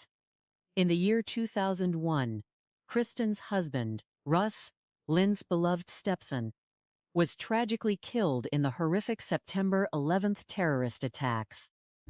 Kristen found herself adrift in a haze of profound grief, a period during which her relationship with Lynn deepened immeasurably. Lynn became her steadfast sounding board, a comforting presence during their shared period of intense mourning. They wept together their collective sorrow, forging an even stronger bond. Lynn's closeness extended to Kristen's daughter Madly, a bond nurtured by their shared love for reading. They frequently embarked on excursions to the bookstore, and it was Lynn who lovingly obtained Madly's very first library card, cementing a special and enduring connection between them. The cruel hand of fate struck again in 2016, when Lynn's husband Russell passed away.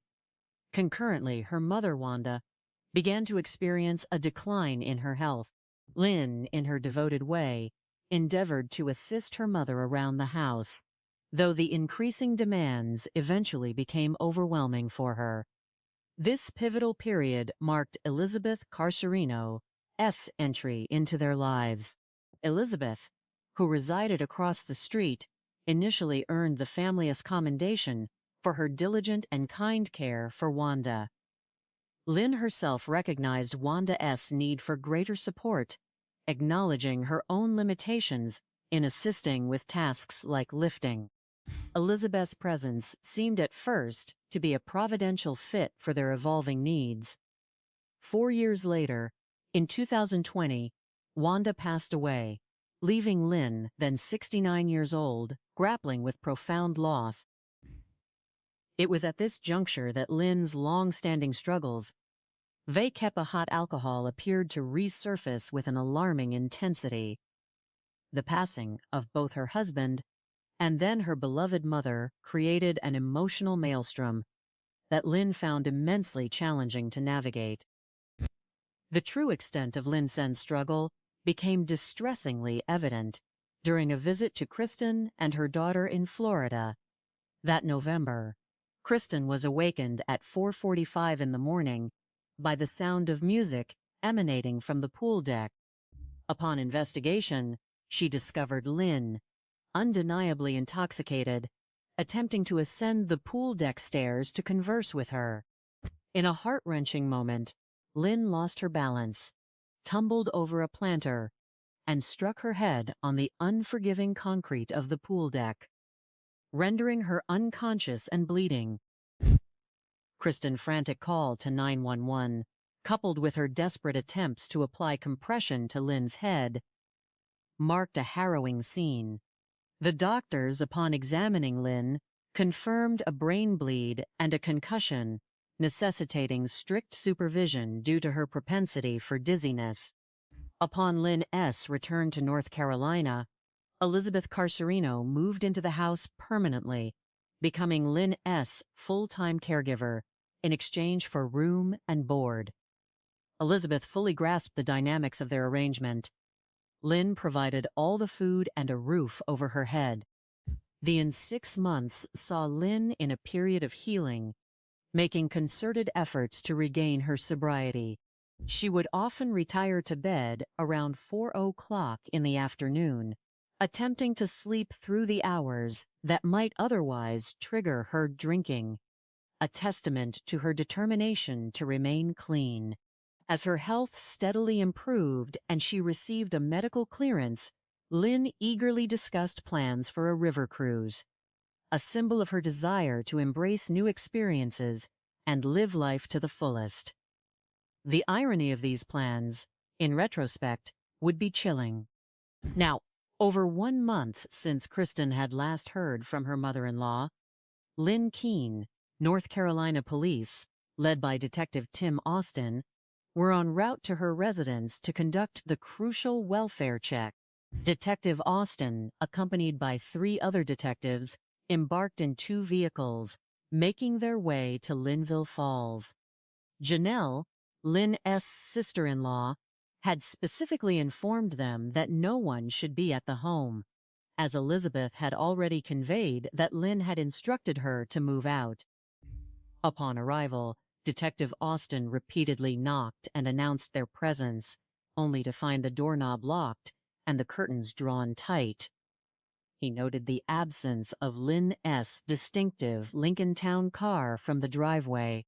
Intriguingly, there were also construction materials for a wheelchair ramp, wood, and several bags of what appeared to be concrete mix scattered around the exterior. The scene, at first glance, did not suggest a breaking and entering or any overt signs of violent crime. Instead, it bore the appearance of an occupied home where the residents were simply absent, leading Detective Austin to initially deem it unnecessary to force entry. However, Lynn's documented health issues and the family's prolonged lack of contact compelled him to return to the office and formally enter her into the system as a missing and endangered person, escalating the urgency of the investigation. Detective Austin concurrently extended his efforts to reach Lynn's caretaker, Elizabeth Carserino, making at least 2 calls that consistently routed to voicemail. He left his name, number, and an urgent request to speak with her, recognizing that she was potentially the last individual to have seen Lynn. The puzzle was further complicated by the mention of 2 unidentified friends, a woman named Karen and an unnamed male, who Elizabeth claimed were part of Lynn's Louisiana excursion. The detective's concern deepened, ve kep ite hat, each unanswered call and each inconsistent detail. The possibility that something dire had befallen Lynn and her companions began to gnaw at his professional instincts. As the narrative intensified, the search for Lynn Keene began to raise new, more troubling concerns. The family, particularly Kristen, confessed to feeling upset and disappointed by Lynn's apparent relapse into alcoholism, especially after her impressive strides towards sobriety. Kristen had even left heartfelt messages for Lynn, urging her to call and confirm her well-being. The thought of Lynn, given her age and health complications, impulsively departing on such a trip seemed utterly uncharacteristic and perplexing, creating a mounting sense of unease. "None of this makes sense," Kristen articulated, her frustration mirroring the detective's burgeoning suspicions. In light of Lynn's supposed journey to Louisiana, detectives promptly issued a bolometric alert for her vehicle, tracing a potential route from North Carolina. On the 2nd of August, Detective Austin received a crucial notification from the Cherokee Police Department. Lynn's car had been discovered in Cherokee, North Carolina. The vehicle was subsequently towed to their secure lot. A chilling detail emerged from the recovery. The car keys were found hidden beneath the driver's seat. The vehicle was otherwise unoccupied, with no other obvious abnormalities noted. However, a Wells Fargo bank card bearing Lynn Keene's name and a Social Security card also belonging to Lynn were also located beneath the driver's seat. Bank records confirmed recent activity.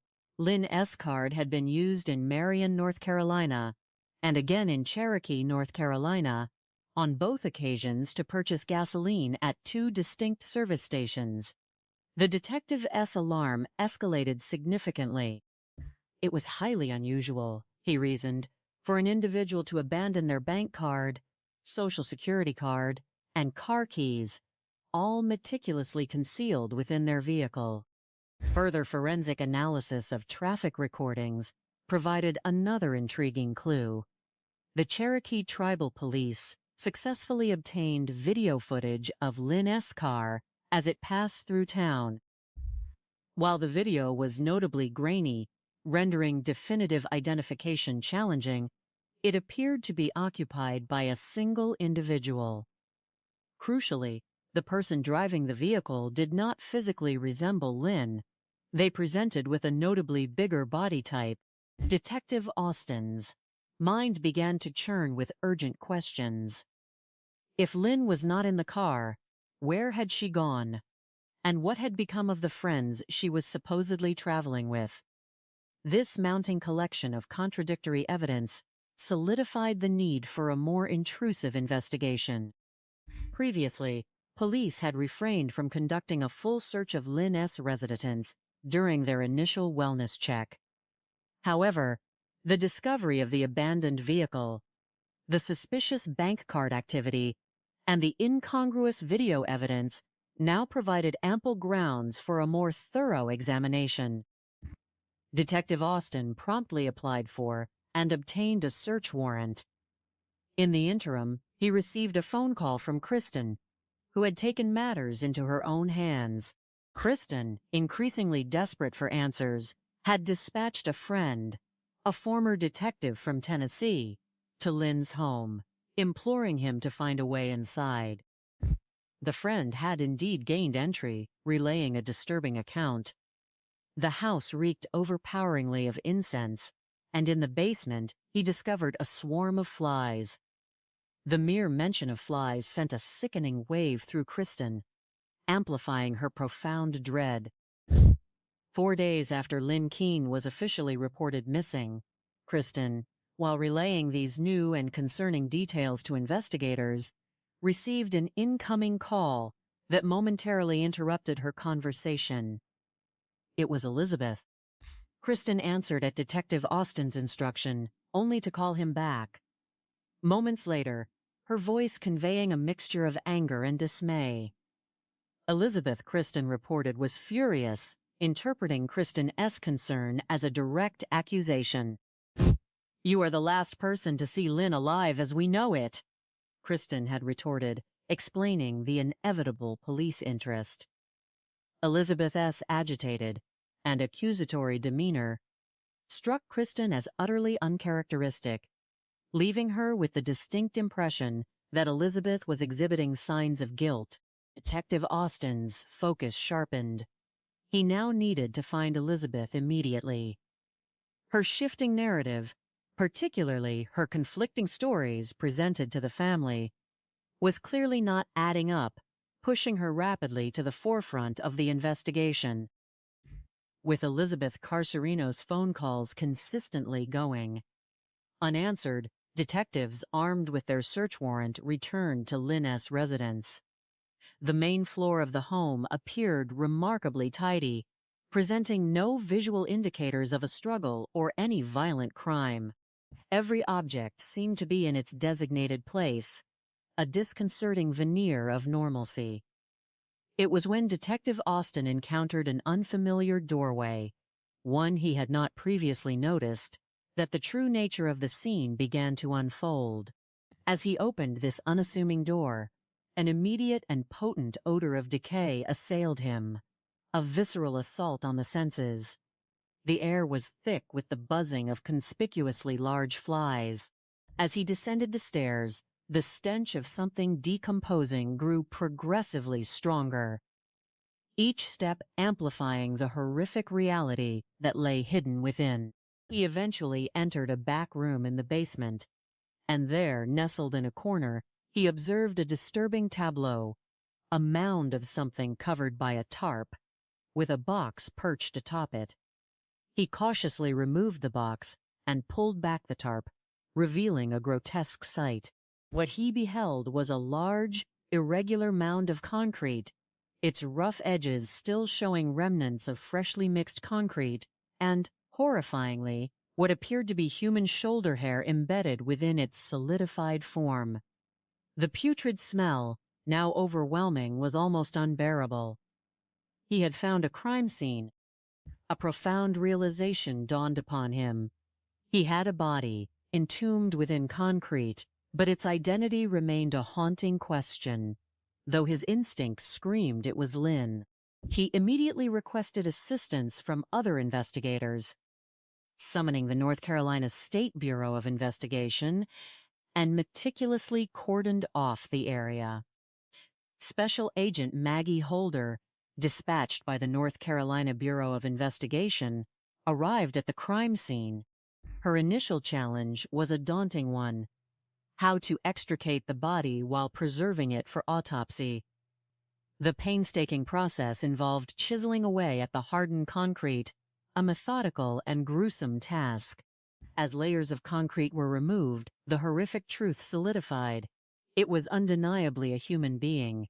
A face remained obscured, but parts of arms, thighs, and calves became visible, all heavily decomposed. Most disturbingly, around the neck of the deceased, a belt was visible, pulled taut, unequivocally indicating that the individual had been strangled. While the grim reality of murder was now incontrovertible, the immediate surroundings offered scant clues as to the exact circumstances or timeline of the crime. Initially, during the initial crime scene search, no obvious traces of blood, or overt signs of struggle were apparent to the naked eye, hinting at a potential cleanup or a discrete location for the primary assault. Following the departure of the investigators from the scene, the agonizing task of notifying Lynn's loved ones commenced. Kristen, who had mentally braced herself for the worst possible outcome, was with her daughter in the living room when Detective Austin called. His words were a devastating confirmation of her deepest fears. "Kristen," he stated, his voice somber met, certain that's her in the basement. "Of course, we have to do autopsy and everything. But based on her hair, it has her the news shattered." Kristen's already fragile composure. Lynn, her dear mother-in-law, had been such a cherished and influential presence in her life, so close that the thought of what had happened utterly broke her heart. Both Kristen and her daughter succumbed to uncontrolled sobs, overwhelmed by the profound grief and the horrifying nature of the discovery. The family's lingering suspicions regarding Elizabeth Carserino now transformed into a firm conviction. Elizabeth's deliberate avoidance of law enforcement, her inconsistent narratives, and her agitated behavior clearly suggested a conscious effort to evade them, marking her definitively as the prime person of interest in this chilling mystery. The day following the macabre discovery, Detective Austin's investigation gained renewed momentum as he uncovered further incriminating evidence. His pursuit led him to a store in Marion, North Carolina, where Lynn's bank card had been used for a gas purchase. The store, fortunately, possessed surveillance video. Upon reviewing the footage from July 29th, a full month after Lynn was last seen, a familiar face emerged. It was not Lynn. The video unequivocally showed Elizabeth Carserino driving Lynn's car, pulling up to the gas pumps, and using Lynn's bank card to purchase fuel. The pieces of the puzzle began to click into place in the detective's mind. Elizabeth was purportedly camping in Maggie Valley, yet here she was, undeniably present in Marion, operating Lynn's vehicle and utilizing Lynn's financial instruments without apparent permission. The two locations, Cherokee, where Lynn's abandoned car was found, and Marion, were less than 30 minutes apart, further cementing the connections.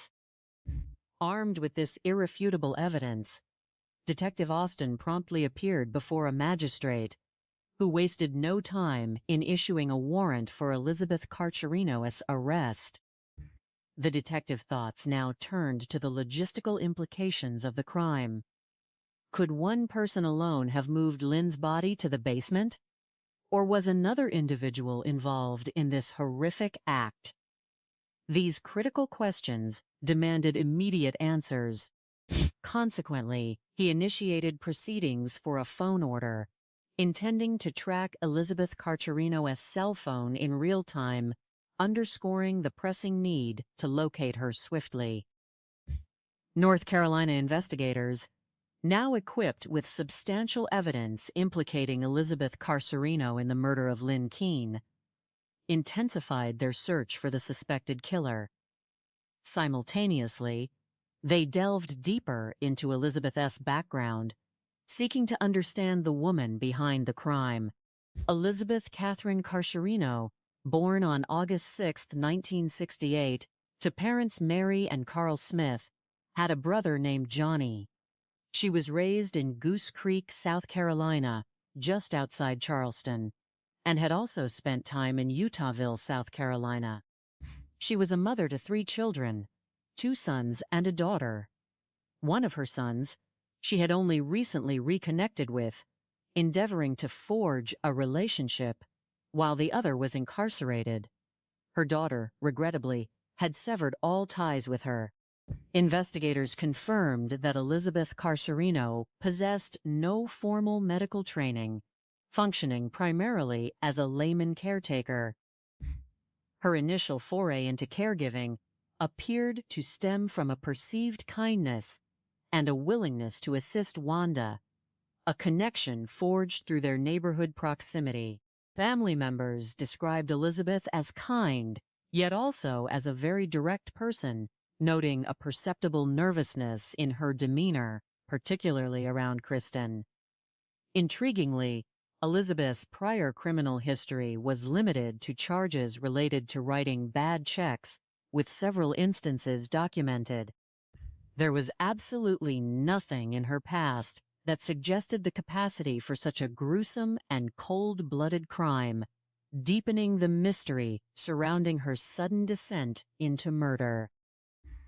The primary focus for investigators, therefore, remained squarely on tracking down Elizabeth for a thorough interrogation. Her initial story of traveling and camping in Maggie Valley with her son required verification.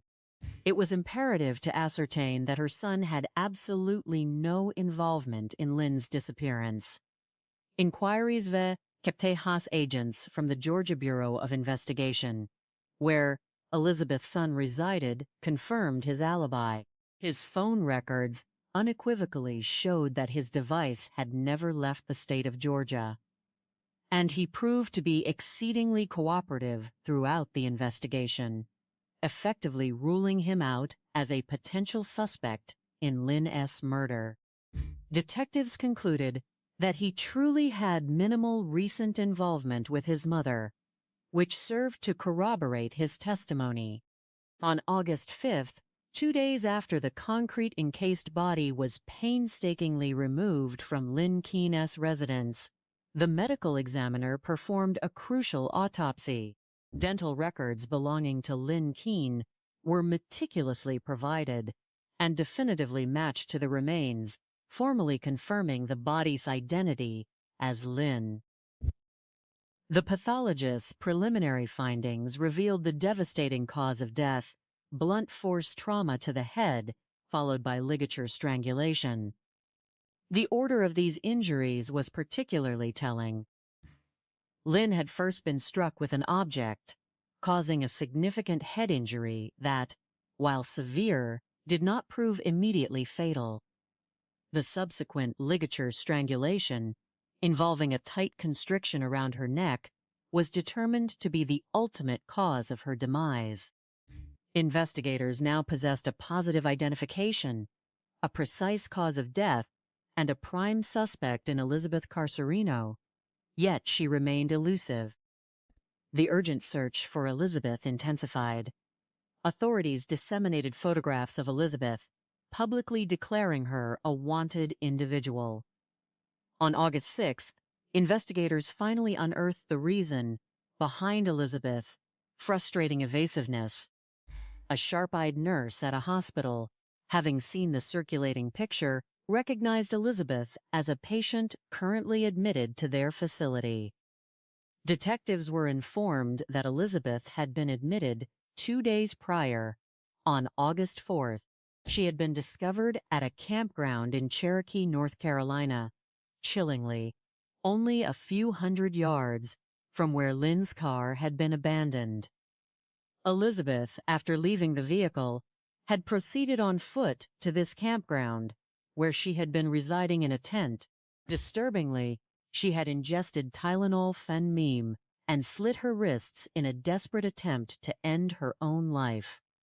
To the detectives, this act spoke volumes, suggesting an overwhelming burden of guilt for a traumatic event. Local law enforcement, with the assistance of the Silva Police Department, apprehended Elizabeth at the medical facility. She was then transferred from their custody to the Avery County Sheriff's Office.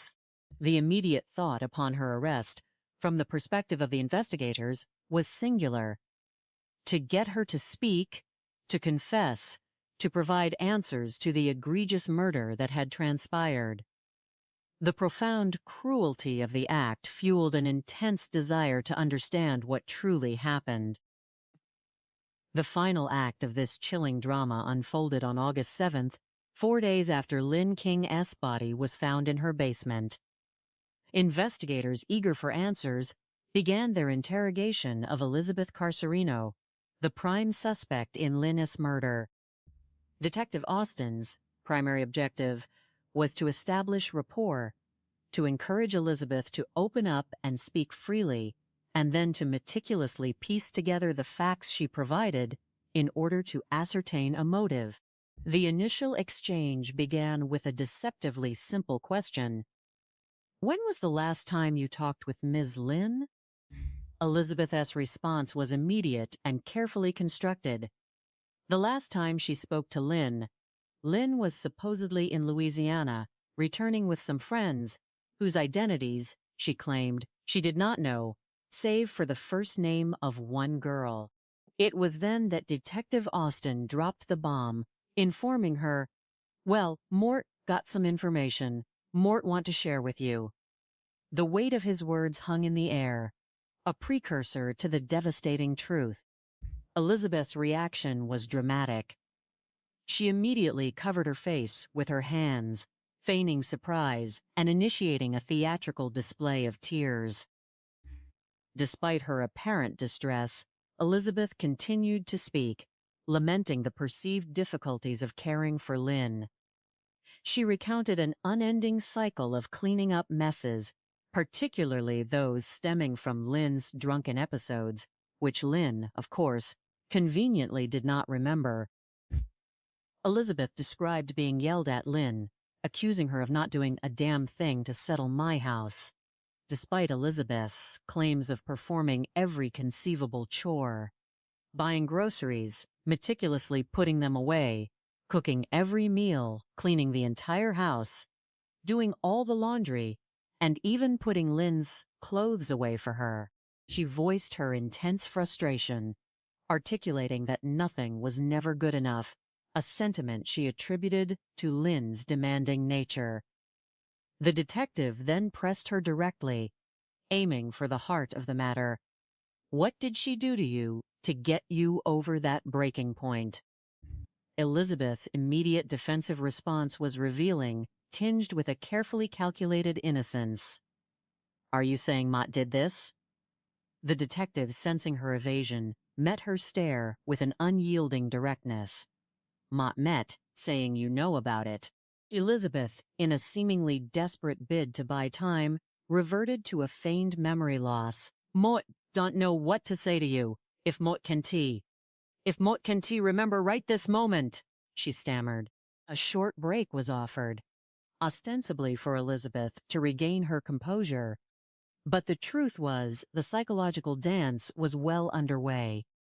Upon resuming the interrogation, the detectives persisted, appealing to her humanity. "We know you human. We human. We make mistakes. But we do have a job to do." The thinly veiled implication was clear. Then, the hammer dropped once more. "You did this. You killed Lynn and you left her in that house." The interrogation devolved into a back and forth, Elizabeth persistently claiming an inability to recall the specific details of what had transpired.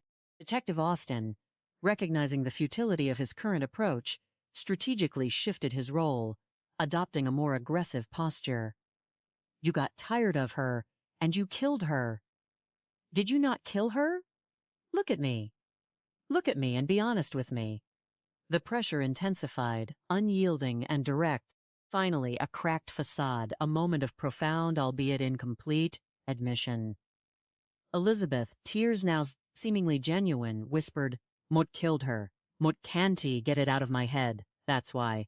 Mott can't get it out what I did."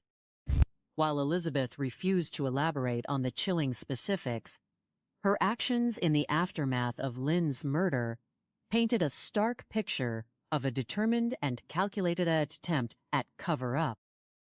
Elizabeth, investigators deduced, was remarkably intelligent and cunning. Her series of phone calls to Kristen, fabricating tales of Karen and Lynn traveling to Louisiana with friends, was a deliberate attempt to mislead and redirect suspicion. Her subsequent invention of a camping trip to Maggie Valley with her son was another layer of misdirection, a desperate bid to buy herself time to meticulously craft and perfect her alibi. The motive, as pieced together by investigators, appeared rooted in an escalating tension between the two women. Elizabeth Carserino had reportedly expressed to Lynn her growing resentment over being severely restricted in her own movements and activities, feeling tethered to a 24/7 commitment to Lynn's care. Over time, this resentment festered, building into a powerful cocktail of anger and simmering rage. Investigators believed that on that fateful day, Elizabeth lost control, her temper erupting. The initial act, a violent blow to Lynn's head, was likely an impulsive outburst of frustration.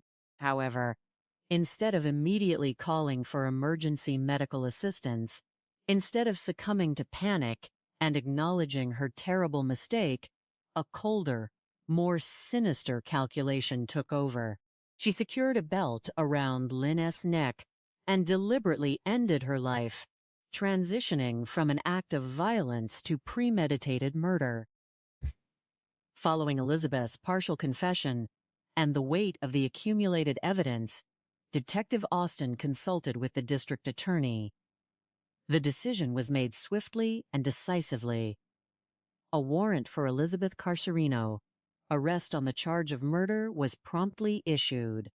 The detective experienced a mix of emotions, a palpable sense of relief at apprehending the culprit, yet also a deep understanding that the journey towards justice was far from over. Securing a conviction in a court of law demanded meticulous work. Every piece of evidence had to be meticulously tied together, every aspect of the case carefully constructed to ensure a successful prosecution. After a week of relentless investigation, Elizabeth Carserino was officially arrested and formally charged with the murder of 70-year-old Lynn Keene. The family was immediately notified, their relief palpable, mixed with profound sadness. Kristen recalled the overwhelming wave of tears, Lynn's brother's devastation, and Janelle's shock. A haunting question lingered for them all. How could we have missed that? The realization of Elizabeth's betrayal, living under their very roof, was a bitter pill to swallow. Elizabeth's continued refusal to divulge the full truth, clinging to the convenient explanation of amnesia, fueled the family's frustration and intensified their resentment. Kristen emphatically dismissed Elizabeth's claims as BS, unequivocally stating her belief that Elizabeth was consistently and calculatedly lying. The road to justice proved to be an agonizingly long and protracted one, adding another layer of trauma for Lynn's loved ones. Elizabeth's initial attorney passed away, necessitating a complete reset in the legal proceedings. The wait stretched for 2.5 long years before the case finally made its way to trial. In January of 2024, the day finally arrived.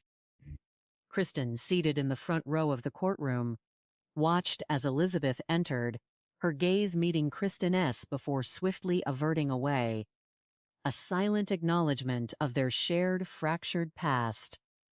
Elizabeth had been presented with an option: plead guilty for a potentially reduced sentence. Rather than endure a full trial, she ultimately opted to enter a guilty plea. At her sentencing hearing, prosecutors unveiled new and compelling evidence, crucial details that underscored the horrific nature of Elizabeth's crime. The crime scene agent, who had initially processed the residence on August 3rd, had returned to perform a specialized forensic test using a chemical compound known as Blue Star. Blue Star, much like luminol, is a liquid chemical mixture designed to detect blood that has been cleaned up or exists in quantities too minuscule to be visible to the naked eye. When sprayed within Lynn's master bedroom area, the chemical fluoresced quite vividly across the floor, on the bed, and in various other sections of the room. This stark luminescence provided indisputable evidence that the initial assault, and likely the murder itself, had occurred in that very space. Prosecutors postulated that Elizabeth then used the belt, the same implement later found around Lynn's neck, to drag her body down to the basement, where she employed the bags of concrete, initially intended for a wheelchair ramp, to horrifyingly entomb and conceal the remains. The narrative crafted by the prosecution vividly painted a picture of calculated deception and unspeakable cruelty. Elizabeth meticulously spinning elaborate tales to the family, claiming Lynn had departed for Louisiana with friends, all while Lynn's body lay decomposing in the basement. Following the murder, Elizabeth embarked on a deliberate run, purchasing multiple items using Lynn's bank card, attempting to evade justice. The prosecutor condemned Elizabeth's actions in the strongest possible terms, emphasizing the sheer depravity of living in a home with a murdered individual decomposing beneath one's feet for nearly 2 months, all while perpetuating a web of lies to the grieving family. It was, as he stated, pretty sick. Lynn's loved ones were granted the opportunity to deliver personal impact statements, passionately requesting that Elizabeth receive the maximum sentence permissible by law. Kristen's statement, in particular, aimed to transcend the horrific nature of the crime and truly convey who Lynn was as a person. A wonderful individual, despite any imperfections, possessed of a beautiful heart and soul, caring, giving, and innately kind. Kristen underscored Lynn's profound humanity, a stark contrast to the perpetrator's cold calculation. Her final words, directed squarely at Elizabeth, were in searing indictment, exposing her lies, highlighting her undeniable evil, and questioning how anyone could exist in a house where they had murdered another, leaving their victim to rot in the basement for nearly 2 months. The psychological chasm between victim and perpetrator was immense and horrifying. On January 5, 2024, the long and arduous journey towards justice reached its conclusion. Elizabeth Carserino was sentenced to life without the possibility of parole. For Kristen, a deeply spiritual person, Lynn remains a constant presence.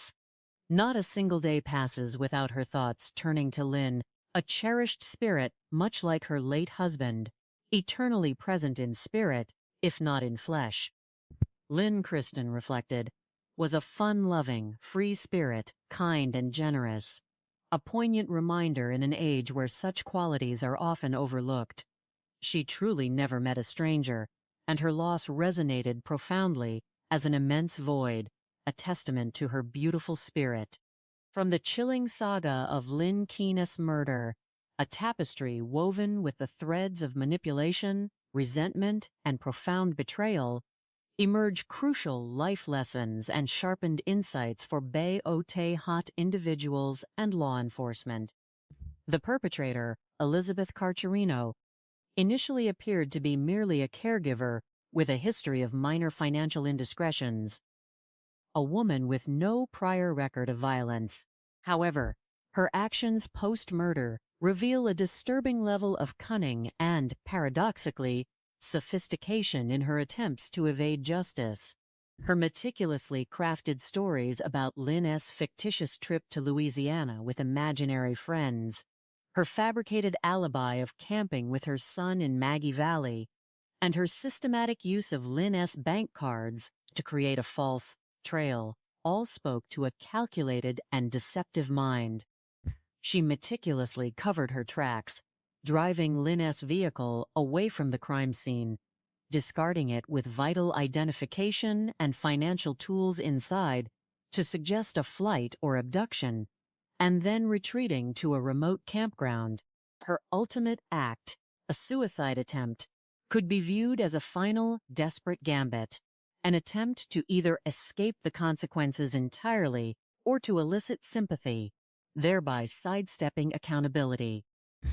The underlying motive, as pieced together through the fragmented truths Elizabeth allowed to surface, and the analysis of her actions, appeared rooted in a cocktail of resentment, the burden of incessant caregiving, and perhaps a possessive desire to maintain the comfort and security of Lynn's home. The 24/7 demands of caring for an elderly woman. Tehat, complex health issues, and a history of alcohol. Abuse clearly eroded Elizabeth's empathy, culminating in a brutal, irreversible act when her frustration reached its breaking point.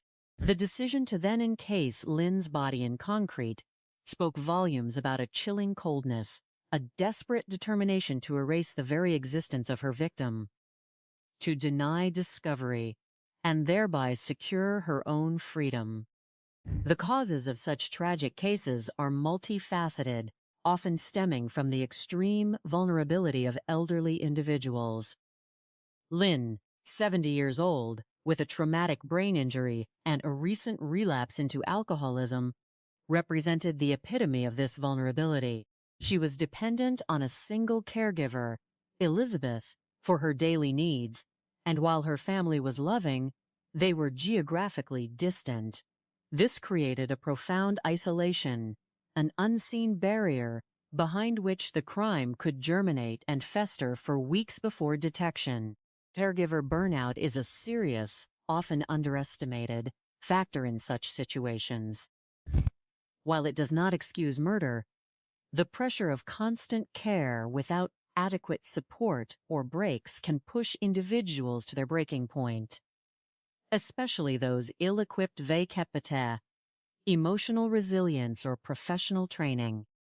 Elizabeth Carserino, as the investigation revealed, had no formal medical or caregiving background, suggesting she was not adequately prepared for the psychological and physical demands of her role.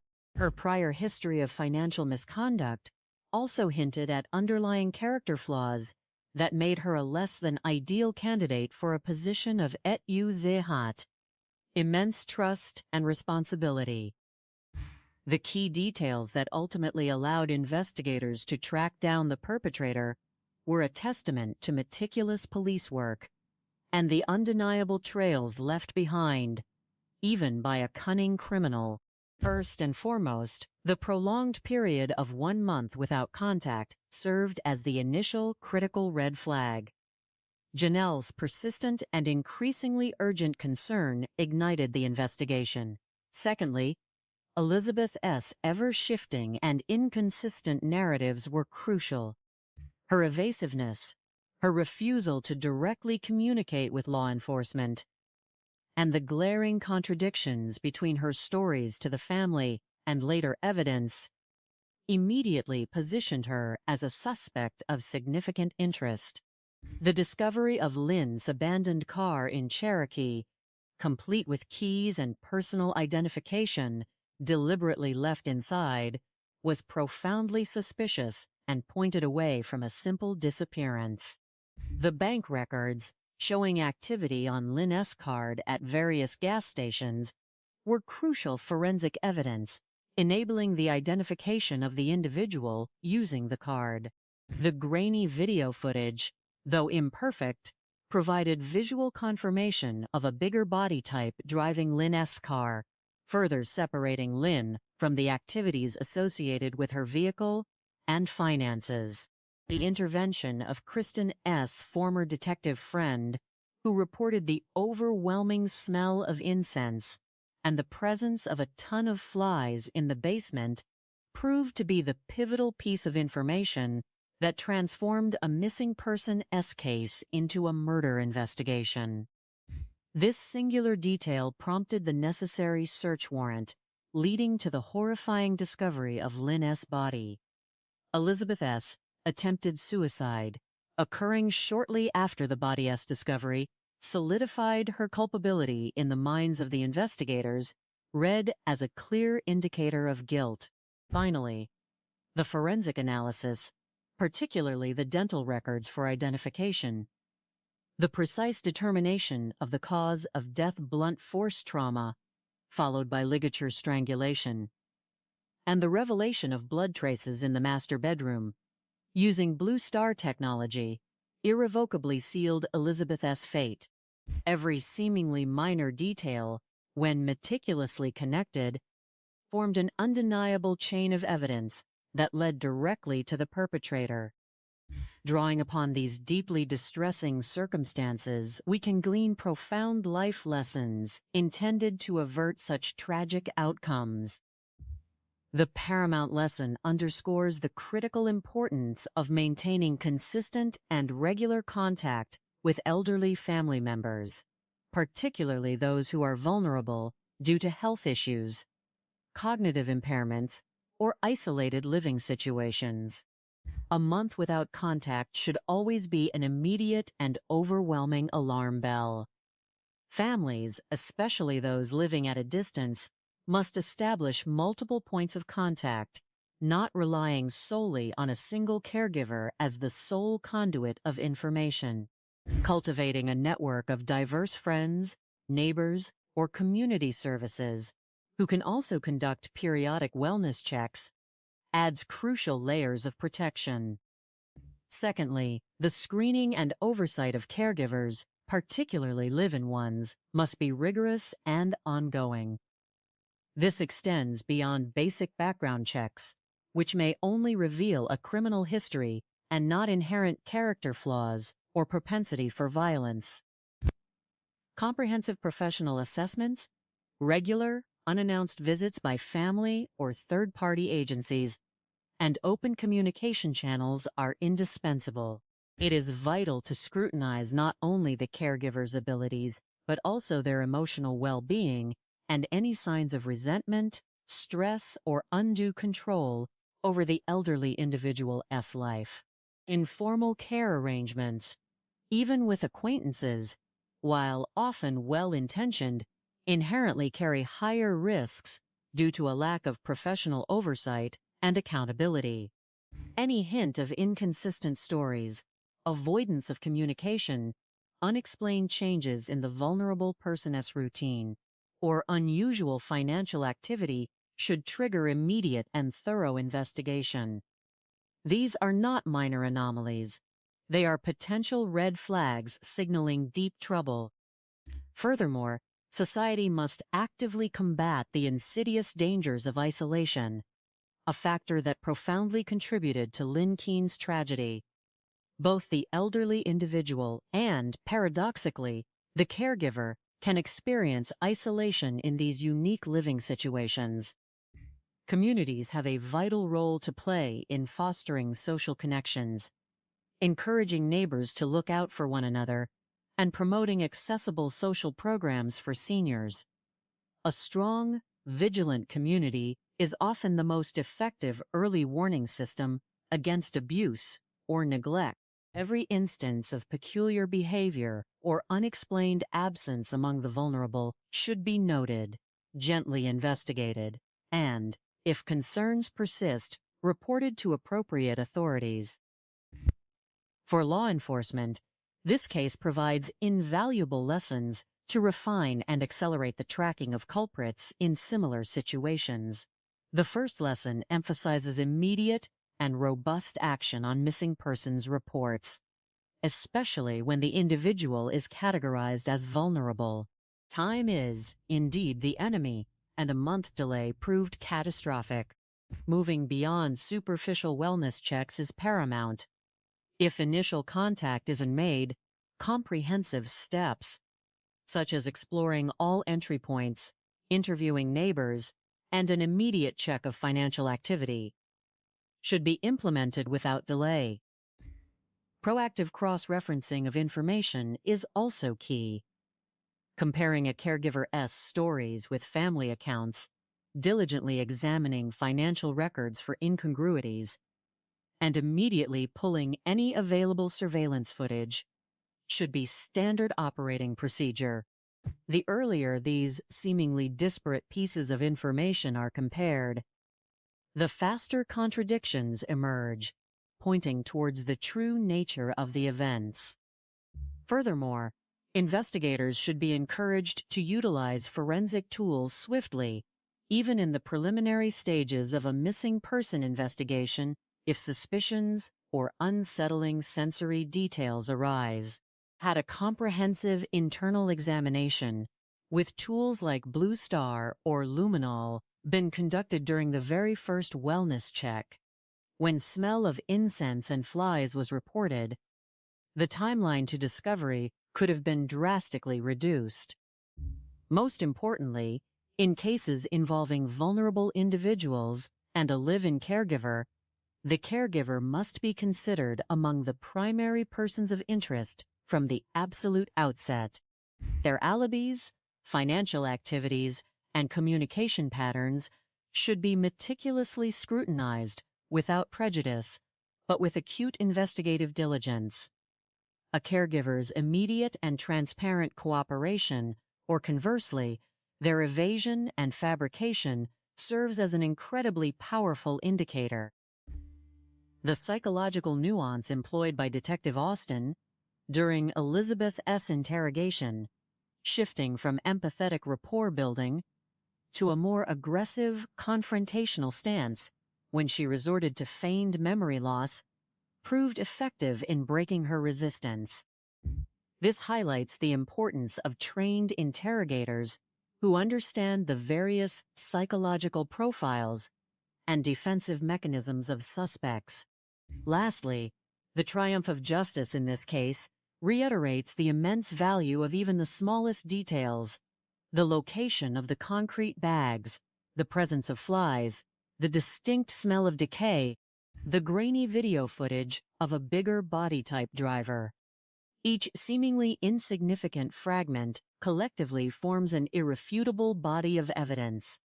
Justice, while sometimes agonizingly slow, ultimately prevailed, providing some measure of peace for Lynn Keene's loved ones and serving as a stark warning to those who would seek to exploit or harm the most vulnerable among us. This case, in its horrifying specificity, reaffirms the unwavering commitment of law enforcement to pursue truth, honor justice, and relentlessly advocate for the voiceless victims whose lives are cruelly taken. The triumph of good, even against such darkness, stands as an enduring testament to the resilience of humanity and the tireless dedication of those who protect it. A chill had settled over the quiet, rural landscape of North Carolina as Detective Tim Austin received an unusual and deeply concerning emergency call on the 29th of July in the year 2021. It was a late summer day, usually reserved for the languid pace of country life. But this call heralded the beginning of a dark and complex investigation that would unravel a tale of vulnerability, deceit, and profound betrayal. The communication center had transferred a message from Janelle Sparks, the sister-in-law of 70-year-old Lynn Sparks King, a woman who resided in the seemingly tranquil community of Linville Falls. Janelle's voice was tinged with worry, explaining that Lynn, who had previously suffered a traumatic brain injury, had not been heard from in approximately 1 month. This protracted silence was profoundly unsettling, prompting Janelle to urgently request a welfare check. She explained that while Lynn had a history of sporadic disappearances, often linked to past struggles with alcoholism, never had she been unreachable for such an extended period. The apprehension was palpable. Lynn King was not entirely alone in her home. Living with her was Elizabeth Carserino, a woman who served as her live-in caretaker. Janelle and her husband resided in South Carolina, with other family members scattered across Florida. This geographical distance meant that Elizabeth's presence had initially been perceived as a blessing, offering vital support for Lynn's needs. However, Elizabeth had informed the family over a month prior that Lynn had, rather unexpectedly, left town. According to Elizabeth's narrative, a group of friends had driven up from Louisiana, and after an evening of revelry and heavy drinking, Lynn had spontaneously decided to accompany them back to Louisiana the following morning. The story, even then, carried a faint dissonance, a discordant note in the otherwise structured symphony of Lynn's recent life. a life now tethered by her health concerns. The family's immediate fear, eloquently articulated by Janelle, revolved around Lynn's past traumatic brain injury and the perilous combination of her age, alcohol consumption, and questionable companions if she were indeed traveling. The specter of her losing control due to her age and health vulnerabilities loomed large, demanding immediate and comprehensive action. Every descriptive detail of her potential vehicle, the people she might be with, and even the clothing she might be wearing was painstakingly gathered. Detective Austin embarked on this initial phase of the investigation, learning as much as he could about Lynn from her family, fully aware that in such circumstances, time was not a luxury they possessed. Every ticking second became an enemy, demanding swift and decisive efforts to locate her and ensure her safety. The stakes were impossibly high. Lynn Sparks, born on the 17th of June, 1951, in Pinellas County, Florida, carried an intrinsically adventurous spirit. She and her older brother, Butch, had been raised by their single mother, Wanda, who was divorced from their father, Jack. Lynn and Wanda shared an exceptionally close bond, so profound that their relationship often mirrored that of sisters, rather than simply mother and daughter. This foundational relationship undoubtedly shaped Lynn's early life, imbuing her with a deep sense of connection and loyalty. Her early 20s saw her migrate to the vibrant and free-spirited Florida Keys, where she found work as a bartender, a profession that suited her outgoing personality. It was there, amidst the tropical allure of the Keys, that she encountered Russell Keene, a charismatic businessman and a father of 3. Russell, by all accounts, was an eccentric individual. At the time their paths crossed, he was enmeshed in a brutal and drawn-out divorce, a circumstance that perhaps drew him to Lynn's free spirit and empathetic nature. He was a man of grand visions and audacious aspirations, many of which he had managed to bring to fruition, boasting ownership of multiple pizza restaurants, a pair of radio stations, and even a hotel nestled in the exotic Turks and Caicos. Despite Russell being somewhat older than Lynn, her affection for him was profound and genuine, a testament to their deep connection. However, life's intricate tapestry began to unravel for them. By the time Russell's tumultuous divorce was finally settled, he found himself stripped of the majority of his assets, a devastating blow to a man accustomed to success and ambitious ventures. The weight of this loss propelled them to North Carolina, where they took up residence in a home owned by Russell's father. The financial setbacks had taken a severe toll on Russell. He never returned to work, feeling too distraught and crippled by a sense of failure he simply could not overcome. It was Lynn, the ever-resilient and loving partner, who stepped up, waitressing at a local establishment called Louisa S., diligently working to ensure their survival and provide for their needs.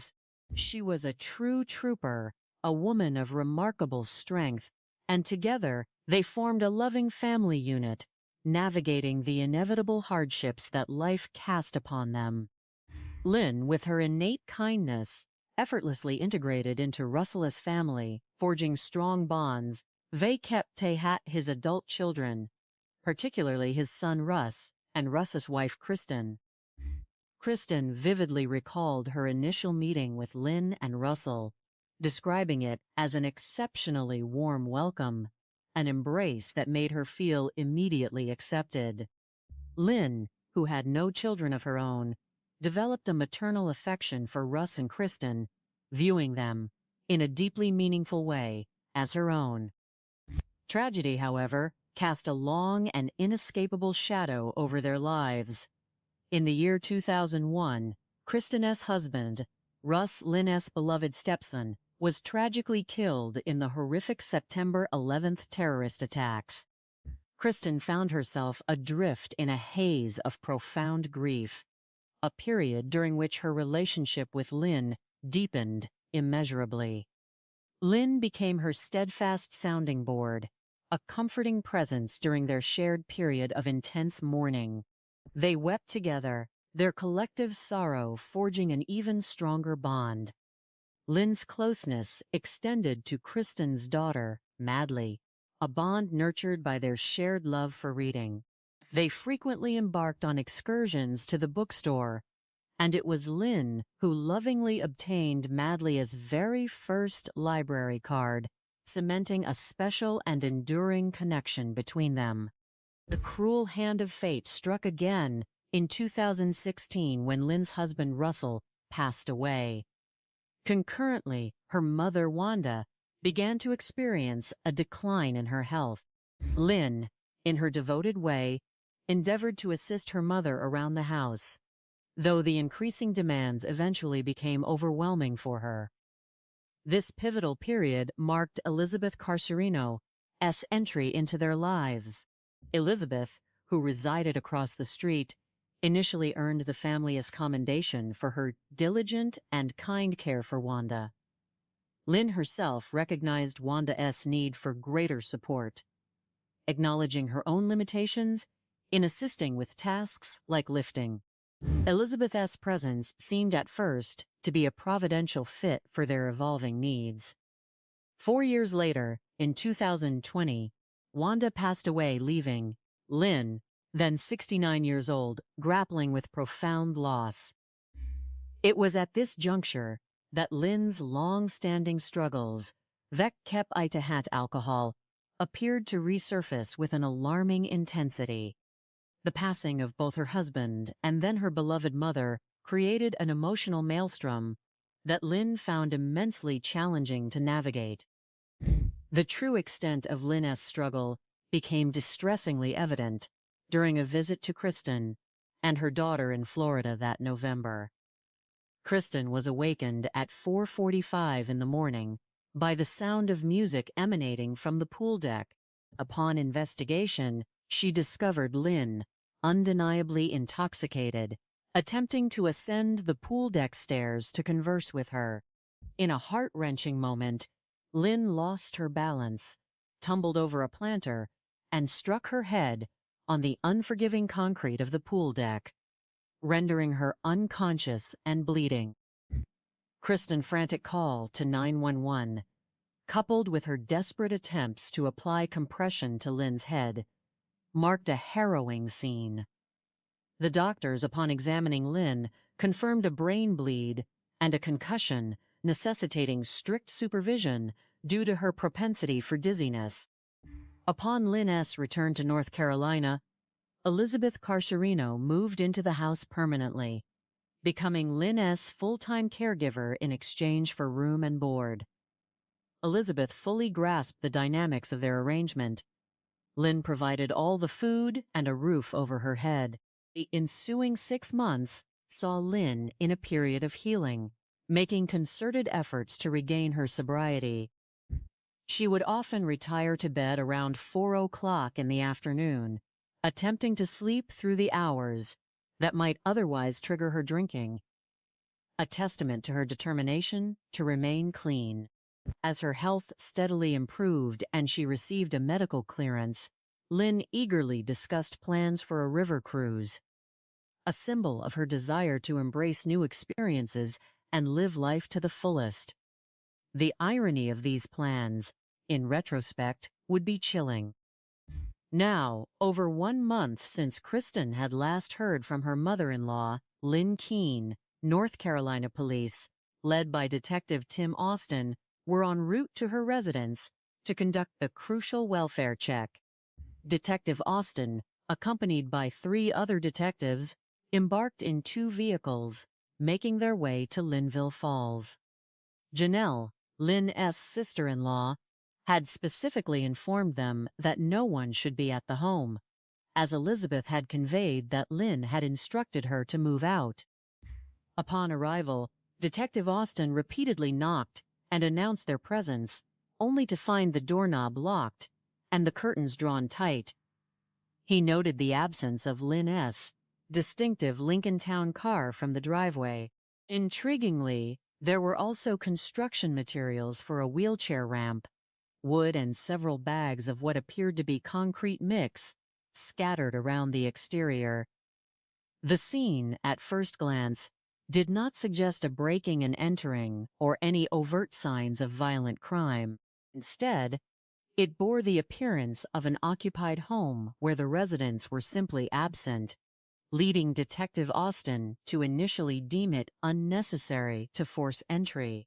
However, Lynn S. documented health issues, and the family's prolonged lack of contact compelled him to return to the office and formally enter her into the system as a missing and endangered person, escalating the urgency of the investigation. Detective Austin concurrently extended his efforts to reach Lynn's caretaker, Elizabeth Carserino, making at least 2 calls that consistently routed to voicemail. He left his name, number, and an urgent request to speak with her, recognizing that she was potentially the last individual to have seen Lynn. The puzzle was further complicated by the mention of 2 unidentified friends, a woman named Karen and an unnamed male, who Elizabeth claimed were part of Lynn S.'s Louisiana excursion. The detective's concern deepened ve capite at each unanswered call and each inconsistent detail. The possibility that something dire had befallen Lynn and her companions began to gnaw at his professional instincts. As the narrative intensified, the search for Lynn Keene began to raise new, more troubling concerns. The family, particularly Kristen, confessed to feeling upset and disappointed by Lynn's apparent relapse into alcoholism, especially after her impressive strides towards sobriety. Kristen had even left heartfelt messages for Lynn, urging her to call and confirm her well-being. The thought of Lynn, given her age and health complications, impulsively departing on such a trip seemed utterly uncharacteristic and perplexing, creating a mounting sense of unease. "None of this makes sense," Kristen articulated, her frustration mirroring the detective's burgeoning suspicions. In light of Lynn S.'s supposed journey to Louisiana, detectives promptly issued a bolometric alert for her vehicle, tracing a potential route from North Carolina. On the 2nd of August, Detective Austin received a crucial notification from the Cherokee Police Department. Lynn S. car had been discovered in Cherokee, North Carolina. The vehicle was subsequently towed to their secure lot. A chilling detail emerged from the recovery. The car keys were found hidden beneath the driver's seat. The vehicle was otherwise unoccupied, with no other obvious abnormalities noted. However, a Wells Fargo bank card bearing Lynn Keene's name and a Social Security card also belonging to Lynn were also located beneath the driver's seat. Bank records confirmed recent activity. Lynn's card had been used in Marion, North Carolina, and again in Cherokee, North Carolina, on both occasions to purchase gasoline at 2 distinct service stations. The detective's alarm escalated significantly. It was highly unusual, he reasoned, for an individual to abandon their bank card, Social Security card, and car keys, all meticulously concealed within their vehicle.